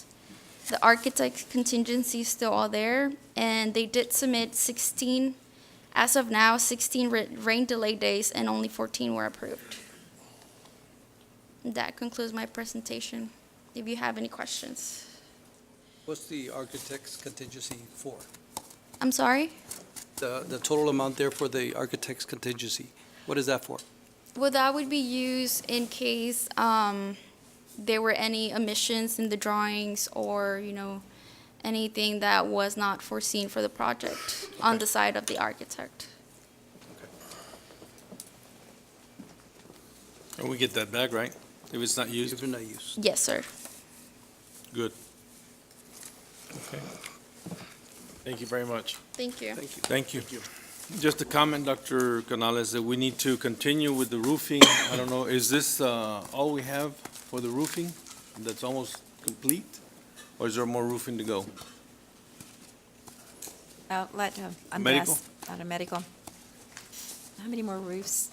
Once No, these are this is all we're completed, doing at this is time, it, but right? we do need to continue. There's a lot of need as far as roofing goes. This is all we At have this on, point, yes. under contract? This is all we're doing under contract, right. Okay, we need to make sure that we continue and continue assessing the needs and get the most severe conditions of the school, the schools that are in worse shape, and get them addressed sooner the best. Absolutely. So Yeah, is we're that- looking at Memorial, Northbridge, which are similar schools as Airport, the same age pretty much, and within Central Middle School and other campuses, Kleckler as well.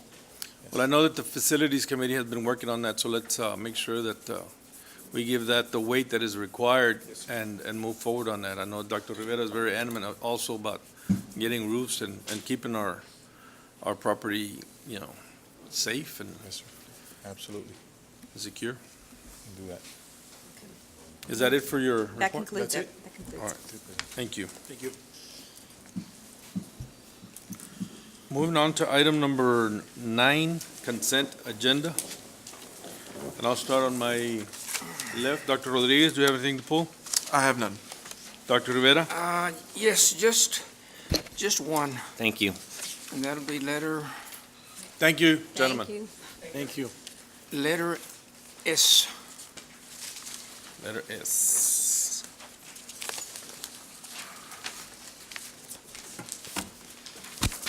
Okay. Isidoro, Mr. Nieto? Yes, 2C and I, just for information. 2C C and I, and I. C and just for information.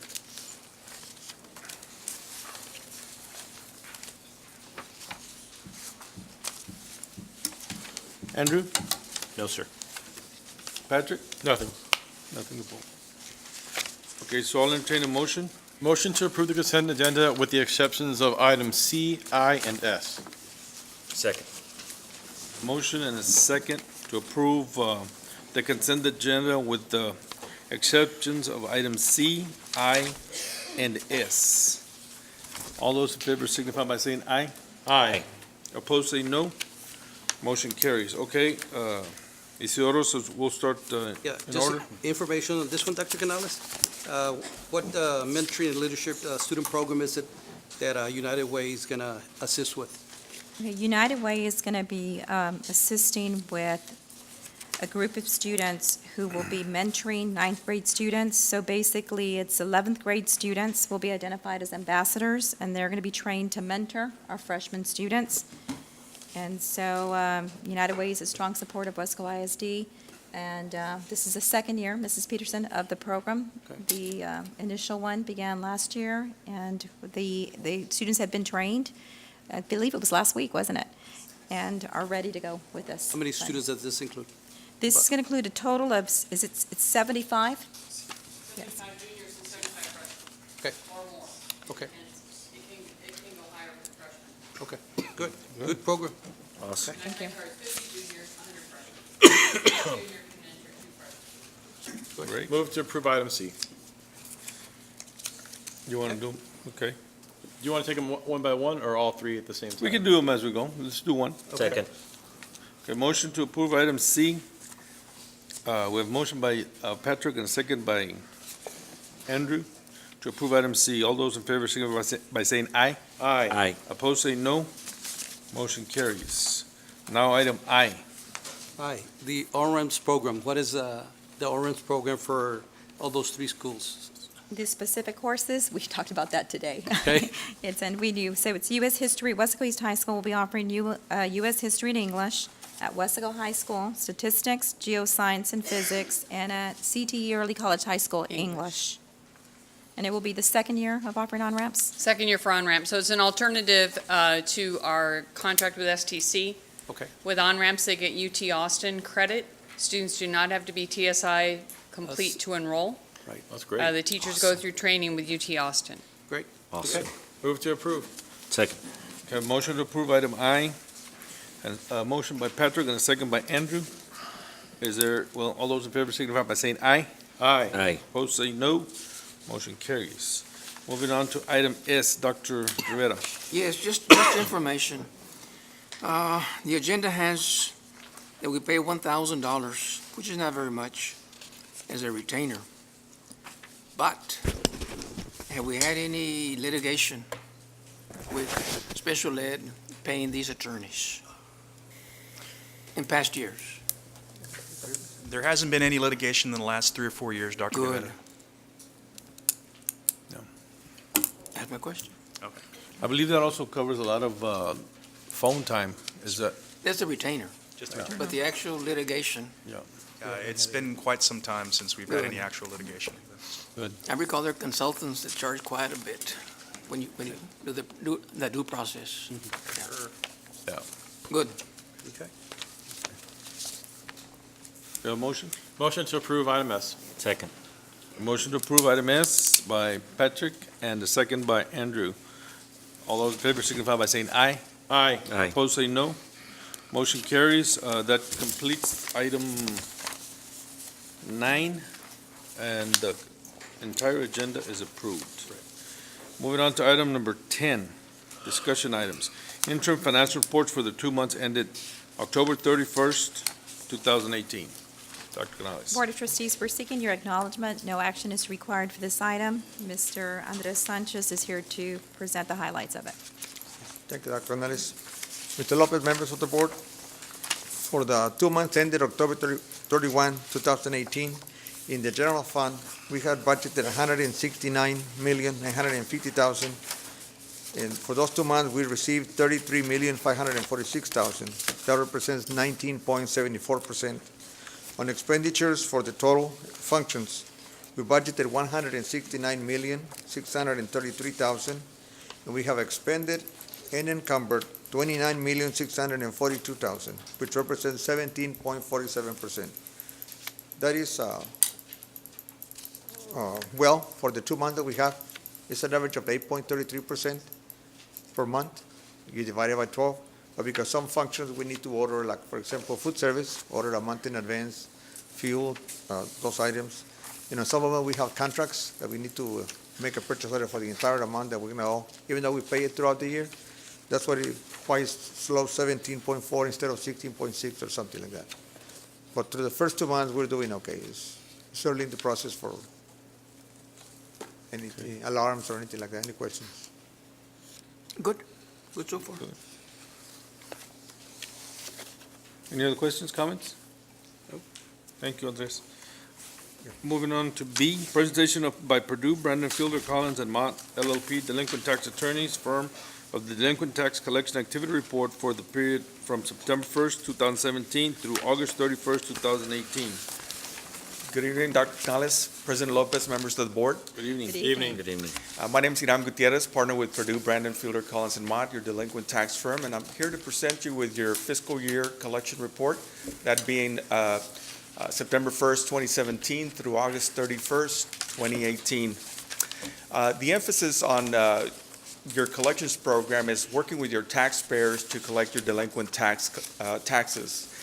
To that end, our local call center has conducted over 20,700 phone contacts with taxpayers within your jurisdiction.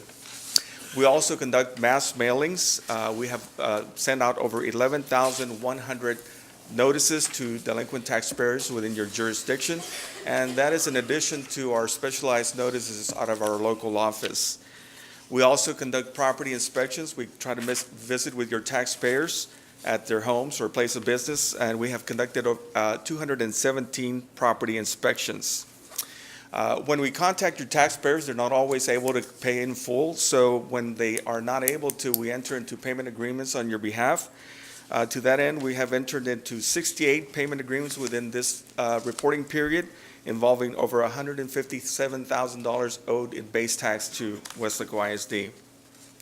When all those efforts do not bring the desired outcome, we do move forward to litigation.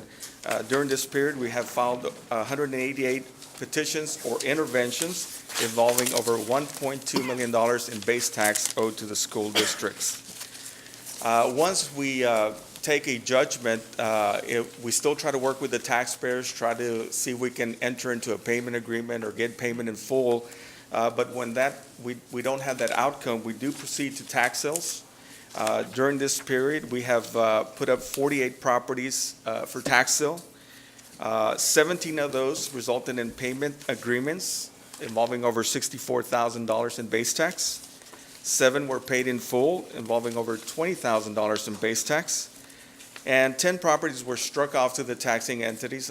In other words, they did not receive a bid, so now the taxing entities are the owners of these properties, and that's over $58,000 owed to the school district.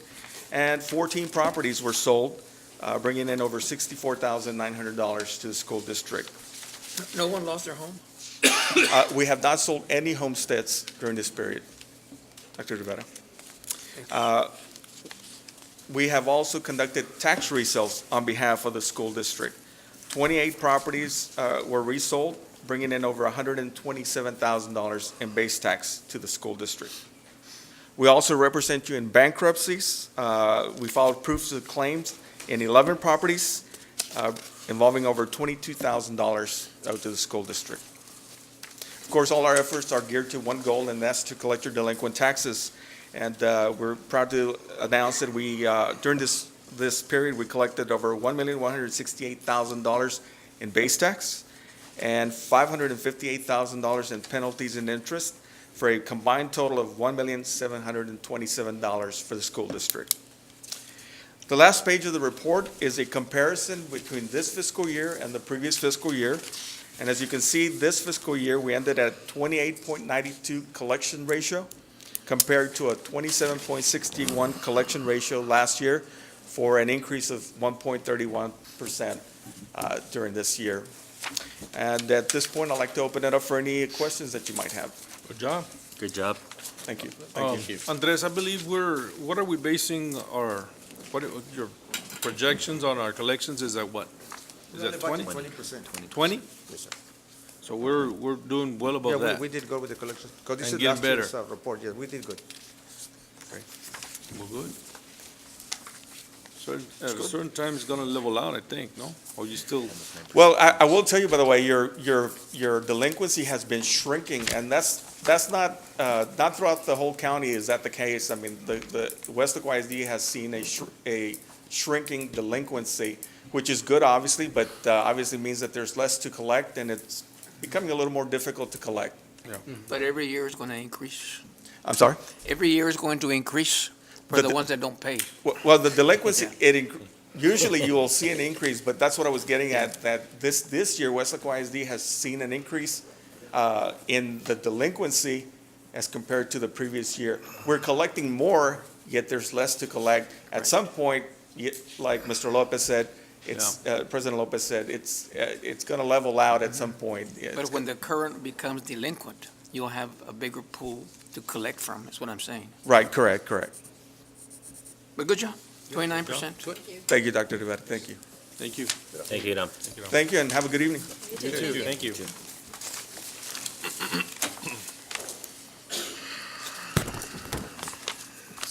Moving on to item number 11, discussion and possible action items. Item A, discussion and possible action for the board to approve the amendments to the previously amended implementation of an optional flexible school day program for at-risk students for the 2018-2019 school year. We had a workshop on that information, move to approve. Second. A motion by Dr. Rivera and a second by Patrick Kennedy to approve the implementation of the flexible school day program for at-risk students, 2018-2019 school year. Is there any further discussion? All those in favor signify by saying aye. Aye. Opposed, say no. Motion carries. Item B, discussion and possible action to approve the memorandum of understanding, MOU, with the I Love You Guys Foundation for the District Standard Response Protocol, SRP. Dr. Canales. Board of Trustees, since 2016, we have been utilizing the Standard Response Protocol, K-12 SRP. It was created and provided by the I Love You Guys Foundation. There are 4 specific actions that can be performed during an incident.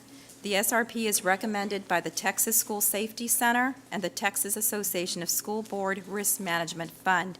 While an MOU is not required to utilize the SRP, and we have been using it since 2016, it does assist the foundation in showing funders who exactly is being impacted by their program, and provides the district with additional information and resources. So we're seeking and recommending that you approve the memorandum of understanding with the I Love You Guys Foundation for the district's SRP. Second. Okay, I have a motion by Dr. Rodriguez and a second by Isidoro to approve the memorandum of understanding with I Love You Guys Foundation for the District Standard Response Protocol, SRP. Is there any further discussion? There being none, all those in favor signify by saying aye. Aye. Opposed, say no.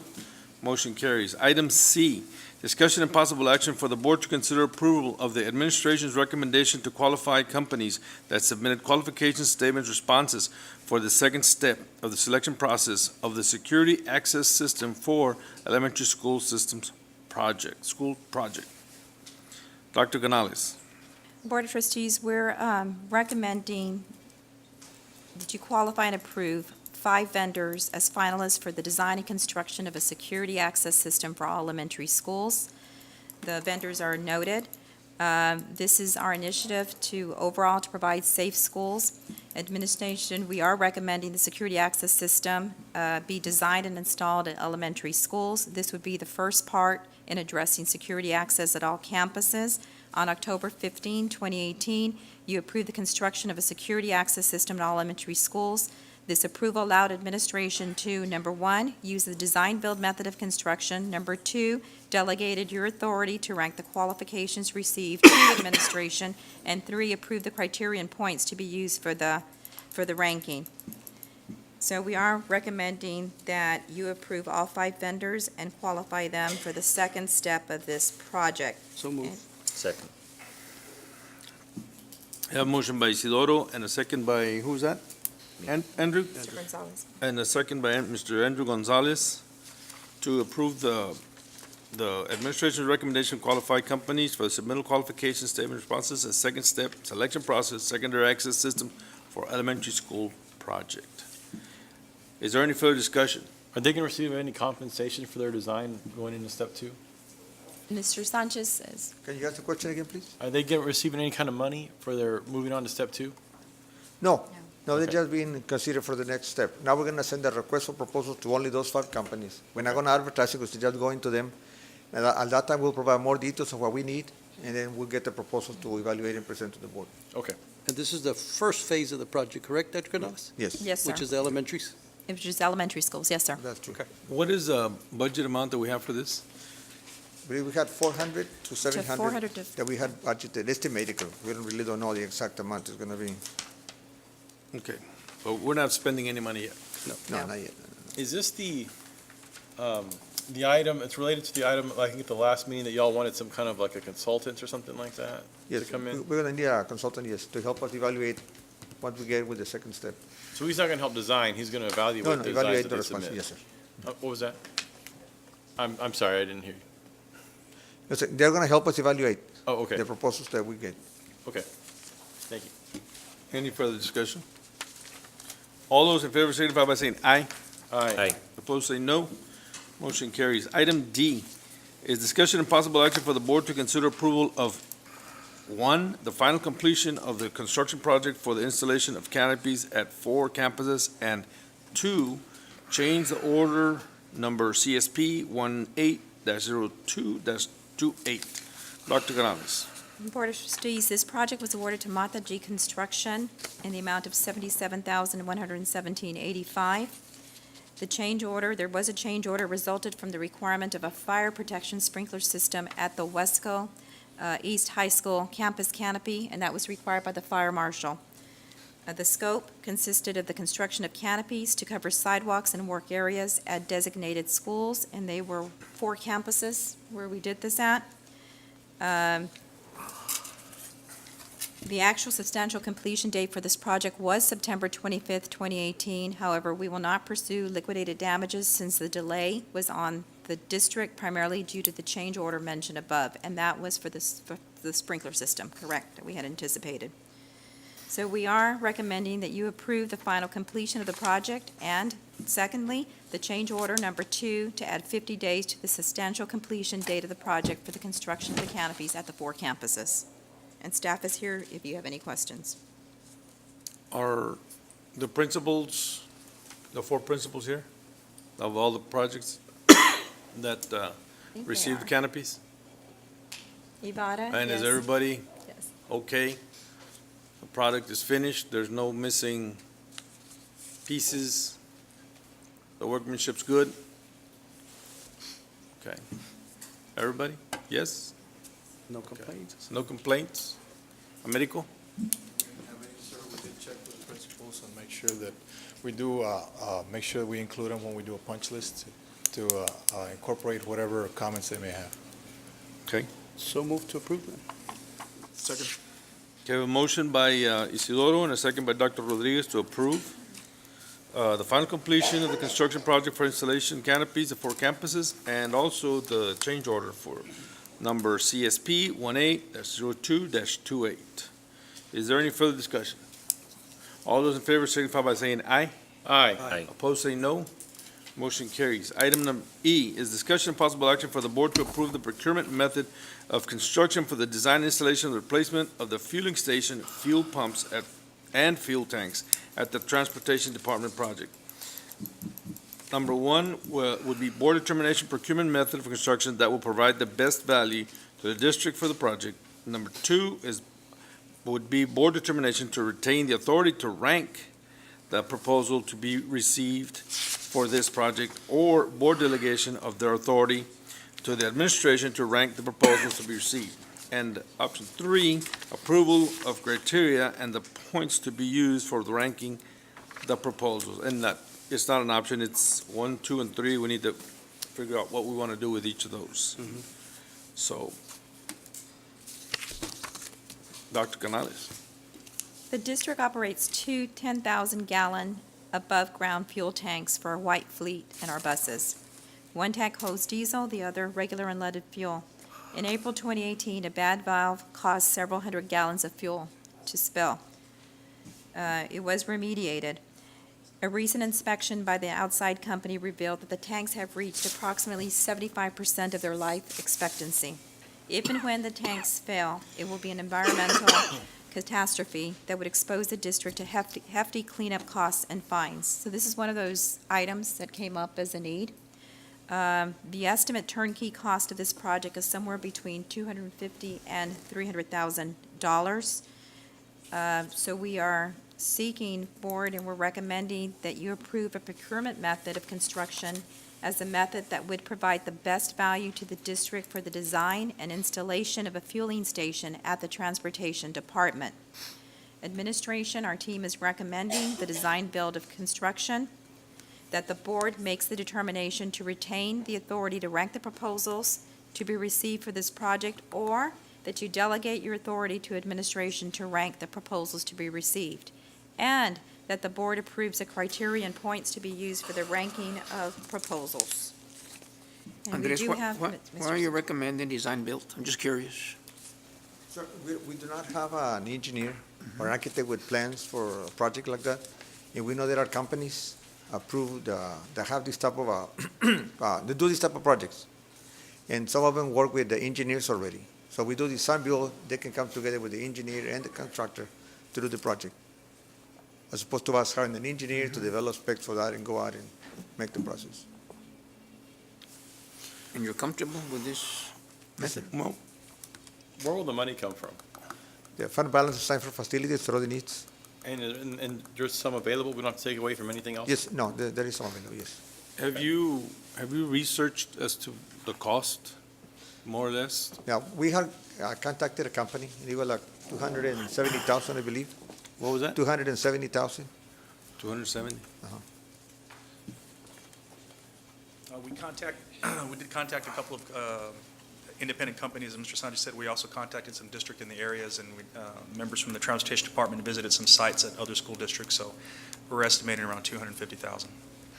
Those above-ground tanks, or are we going to go under? We're going to see what they recommend in the design build process. More than likely be above ground because they're less expensive. How old are the ones that are there? I'm estimating over 25, 30 years old. John, it said there in the report that they've got 25% of their life expectancy left. What does that equate to in years? I'd have to go back and look at his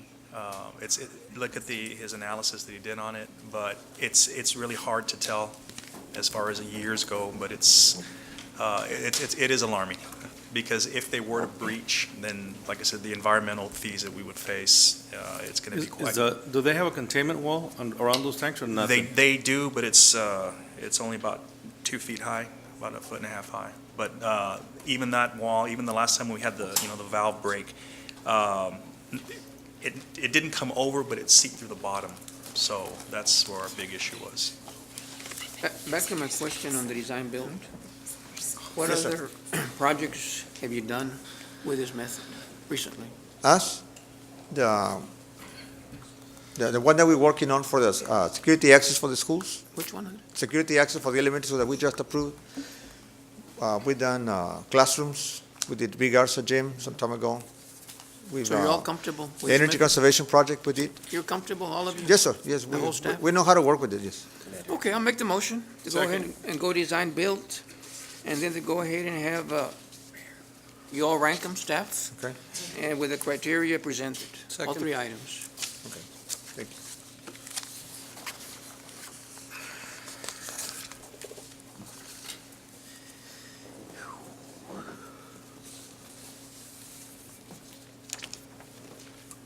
Who's first? Was it, did you make the second, Isidoro, or was Yes. it Patrick? He made the second after Dr. Rivera completed it, so I'll defer to Mr. Nieto. Thank you, Patrick. We have a motion by Dr. Rivera and a second by Mr. Nieto to go with the design build method of construction. The staff will retain the ranking authority and to go with the criteria as presented to the board. Is there any further discussion? All those in favor signify by saying aye. Aye. Opposed, say no.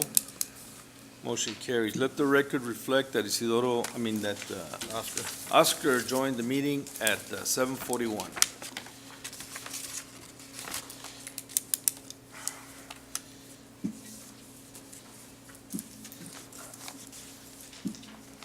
Moving on to item F, discussion and possible action for the board to consider approval of, one, the final completion of the tennis court lighting project at Weslaco High School and Weslaco East High School, and also item 2, the change order number 1, CSP 18-02-16. Dr. Canales.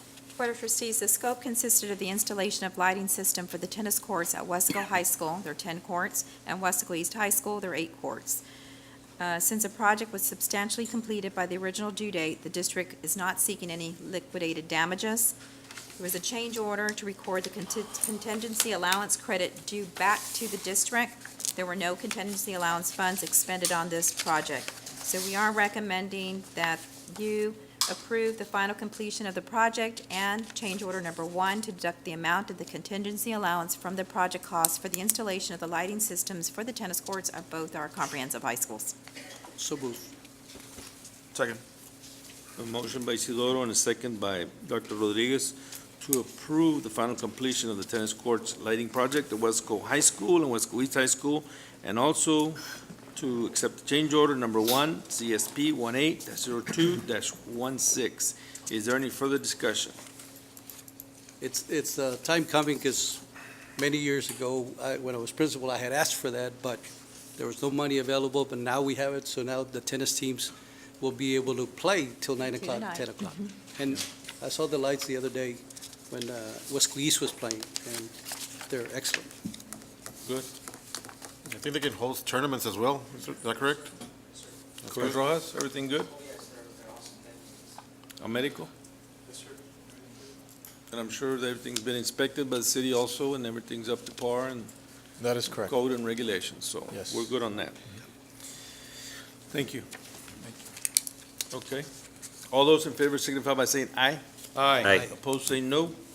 Motion carries. Item G, discussion and possible action for the board to consider approval of a 10-year term advertising contract with Texas National Bank for the naming rights of the football field at Bobby Lackey Stadium. Dr. Canales.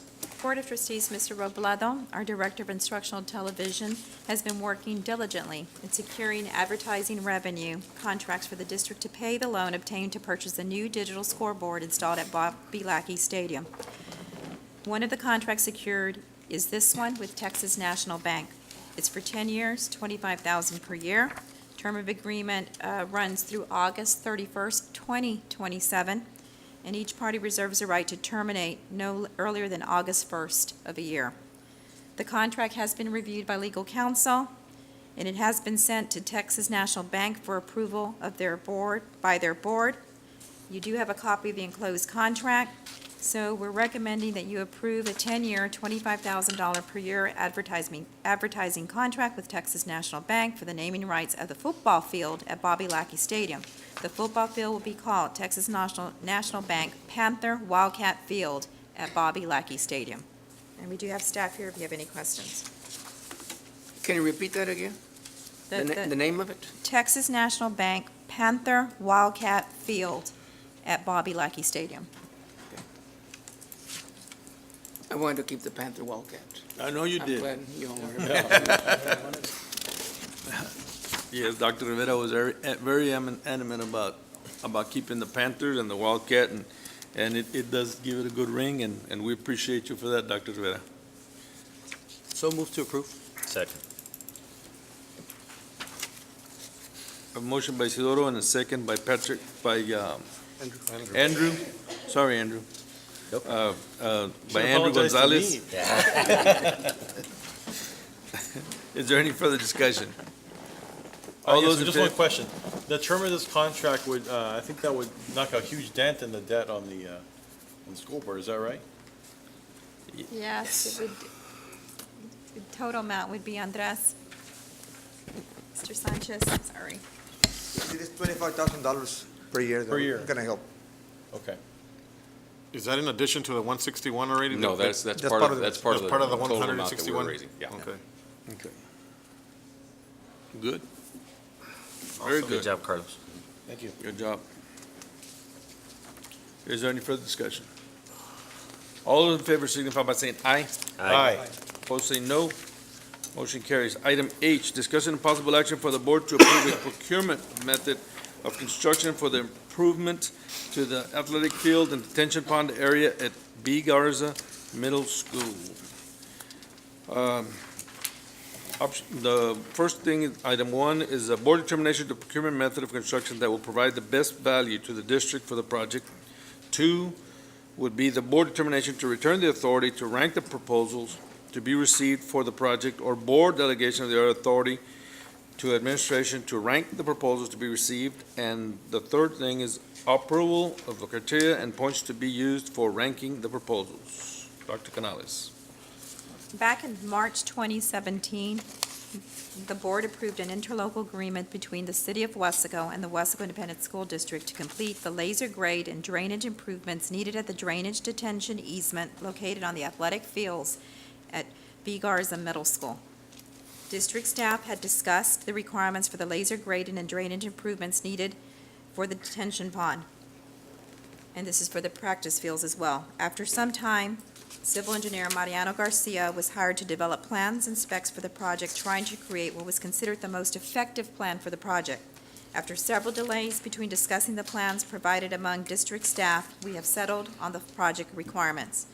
Mr. Garcia has provided the revised plans, which will be provided to the City of Weslaco for their review. The project will allow Weslaco ISD students to be able to utilize the athletic fields for the purpose of co-curricular activities as well as physical education activities. So we are seeking and recommending that you approve a procurement method of construction as a method that would provide the best value to the district for the construction of the improvements to the athletic fields and detention pond area at B. Garza Middle School project. We're recommending competitive sealed proposal method of construction, and that the board, that you make the determination to retain your authority to rank the proposals to be received for the project, or you delegate that to administration, and that you approve the criterion points to be used for the ranking of the proposals. Move to approve the way you discussed it, all three.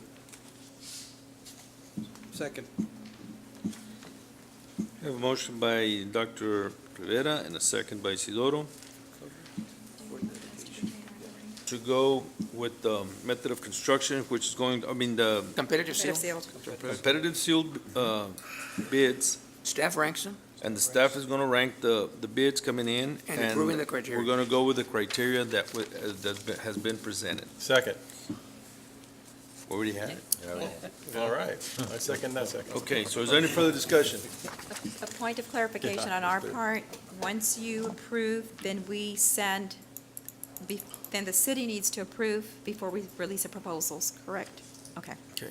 Yeah, Well, some of this funding is coming from the city, correct? Can we change, I guess, Yes, sir. then the motion, Doctor, should read, upon approval by the city Yes. And the attorney. and the attorney? Okay, so then we're gonna go with the competitive sealed bids, and Proposals. the staff is gonna rank the proposals and use the supplied criteria to rank them. And this is all gonna be pending the approval of the city and our school attorney to go forward. Okay, is that okay? Okay, is there any further discussion? All those in favor signify by saying aye. Aye. Opposed, say no. Motion carries. Item I, discussion and possible action for action to appoint Blue Cross Blue Shield's existing WISD enrollers, Tames Financial Group, and Jeff Everett and Associates as agents of record for the plan year 2018-2019 at no additional cost to Weslaco ISD or Weslaco ISD staff. 4, 1, Health Blue Cross and Blue Shield, PPO, ASO, and 2, Stop Loss SA Benefits Services, and 3, Pharmacy Benefits Manager with Araya RX. Dr. Canales. Board of Trustees, this item was requested by President Mr. Lopez, so Yes.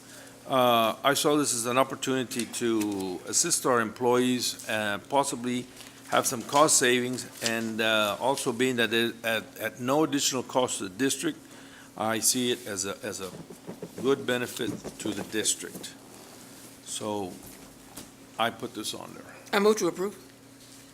Motion by Dr. Rivera, Second? second by Patrick Kennedy. Is there any discussion? Yes. So right now, we currently don't have agents for these products. That's correct. Can Mr. Tames and Ms. Everett, can y'all come up, please?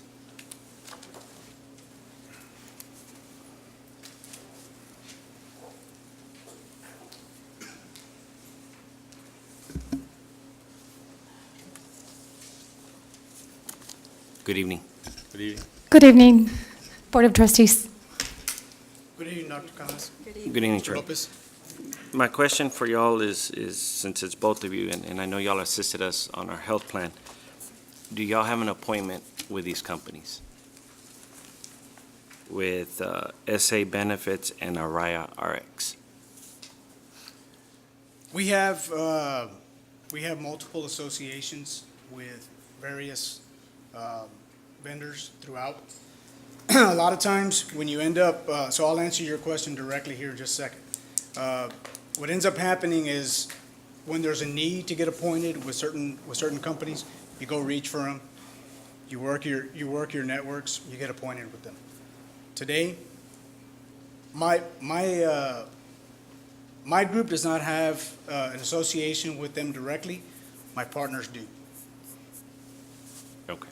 However, in addition to that, as we service these projects together, the appointments become fluid because we end up servicing the entire. So we go ahead and approve, we won't have any fallback for them to come back to the district and say, well, our contract was with y'all, not through y'all. So, again, if we approve it, we're gonna be okay, nothing to go back.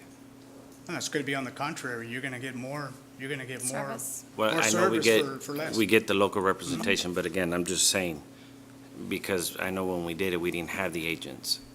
So I just want to make sure we're not gonna, for them to come back at us, basically, and say, hey, y'all approved us, not I the seriously agent. doubt the vendor is going to come back and say, you know, we'll take on more. It's going to be just the opposite. These insurance companies will work with whatever the board approves. So if the board approves and assigns us as agent of record, I am more than sure that they will appoint us if we haven't been appointed and work with us to become appointed with them as soon as possible to start assisting Weslaco ISD with your employee needs. And one of the main reasons we already service the majority of your employee benefits. I'm one of the enrollers as we speak, doing your voluntary products out there day after day. And one of the main needs is for us to go over medical benefits, to go over their pharmacy benefits, just to go together with the supplemental products that are being offered with the disability plan, et cetera. And we're not able to assist them in this matter because we're not the agent of record. We do not have this information available to us. So this will greatly help your employees on our day-to-day operations because we get multiple calls every day asking regarding their medical, their pharmacy, they have issues, can you assist us? And unfortunately, because we're not the agent of record with these particular employee benefits, we'll have to turn them back, or we have to tell them, I'm sorry, we don't have access to that at this point. Thank you. How are you able to help them as an agent as opposed to the enroller? Our agency is there year-round. So not just when we come to the enrollment. As you all may know, Superintendent, we were here just for 3 weeks in an enroller capacity, enrolling for the medical and dental. Well, employees might have a question along the road. They're having an issue with they're hospitalized and they just don't know why their insurance did not cover this, or medical insurance, which is priority. And so we're there to assist them, go over their explanation of benefits with them, contact Blue Cross directly because we will have this agent of record authority to investigate claims. Not to mention assist your risk management as well regarding overall, funding, et cetera, how the group is running as far as your general fund for your medical costs. Thank you for being So here. y'all I appreciate can it. help employees with filing and working with denials and Absolutely. things like I'll that? give you an example just today. I'm sorry. Go ahead. I'll give you an example just today.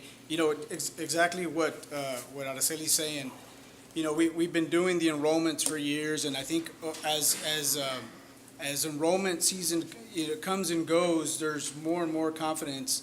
And of course, being from the community, we know so many people in the community, and they're okay with coming to our office. A lot of times they don't want to say stuff out at the enrollment because it's private. And so they feel comfortable coming to our offices and asking, the question that maybe they don't want to ask in front of everybody else. And one particular one came in just today. Her son's on active duty and she's being told that she can't get her son off the medical plan. It's a qualifying event. He's got active duty, he's got military insurance. There is no need to carry him here where she's been paying for him. So who did she come to? She came to us because she's dealt with us before during the enrollment. And you know what? I just told him, I said, you know what? We'll find out tomorrow if we can do this. Either way, there's a level of confidence, and if we can't get it resolved, we'll always point them in the right direction. And, a lot of that comes with experience because you know when to ask the second and third questions. And you can point them in the direction if they can't. You have a wonderful risk management office, but, they can only handle so much. Well, I appreciate both of you being here and coming up Absolutely. and answering the questions, just so we can be transparent about everything. Thank you Yes, so much, that's guys. what you'll get. I You'll get a lot appreciate of it. transparency with us. And this is at no additional cost to the district. No additional sir. cost. Okay. Any other questions? Nope. Thank you so much for the opportunity. Thank you. Thank you. Is there any further discussion or questions? Okay, we have a motion by Dr. Rivera and a second by Patrick to approve, appoint Tamez Financial Group and Jeff Everett Associates as the agents of record for Blue Cross Blue Shield for the stop loss with SA Benefit Services and for the pharmacy benefit manager with Araya RX. All those in favor signify by saying aye. Aye. Opposed, say no. Motion carries.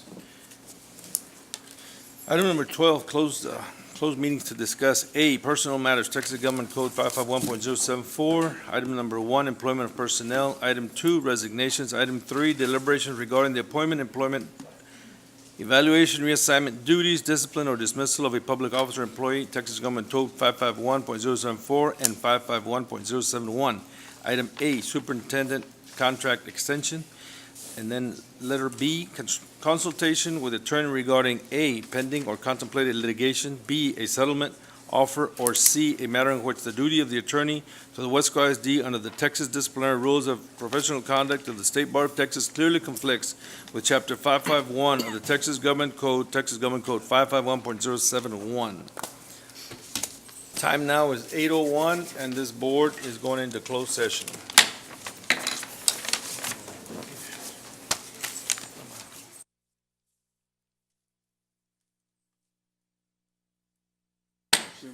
Time is 8:57, I used it for many years. and we're back in open session.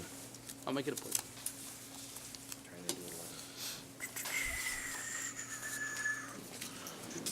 In closed session, we discussed personnel matters, Texas Government Code 551.074. Item number 1, employment of personnel. Dr. Canales. Board of Trustees, I recommend that you approve the recommendation of contracts for certified professional personnel as discussed in closed session. So moved. Second. Motion by Andrew, and a second by Dr. Rodriguez. To approve. All those in favor signify by saying aye. Aye. Opposed, say no. Motion carries. For record keeping, let the record reflect Dr. Rivera left at 8:05. Moving on to item 2, resignations is a non-action item. Correct. Item 3, deliberation regarding the appointment, employment evaluation, reassignment duties, discipline, or dismissal of a public officer or employee, Texas Government Code 551.074 and 551.071. Item A under that is superintendent contract extension. I'll entertain a motion. I move to extend the superintendent's contract by 1 additional year, ending through June 30th of 2022. Second. We have a motion by Oscar Caballero and a second by Isidoro Nieto to extend the superintendent's contract by 1 year. Is there any further discussion? All those in favor signify by saying aye. Aye. Opposed, say no. Motion carries. B, consultation with attorney regarding a pending contemplated litigation. B, a settlement offer, or C, a matter in which the duty of the attorney to the Weslaco ISD under the Texas Disciplinary Rules of Professional Conduct of the State Bar of Texas clearly conflicts with Chapter 551 of the Texas Government Code 551.071. That is a non-action item. And moving on to item number 14. Andrew, you're on? So moved. All right. The time is 8:59, and this meeting is adjourned.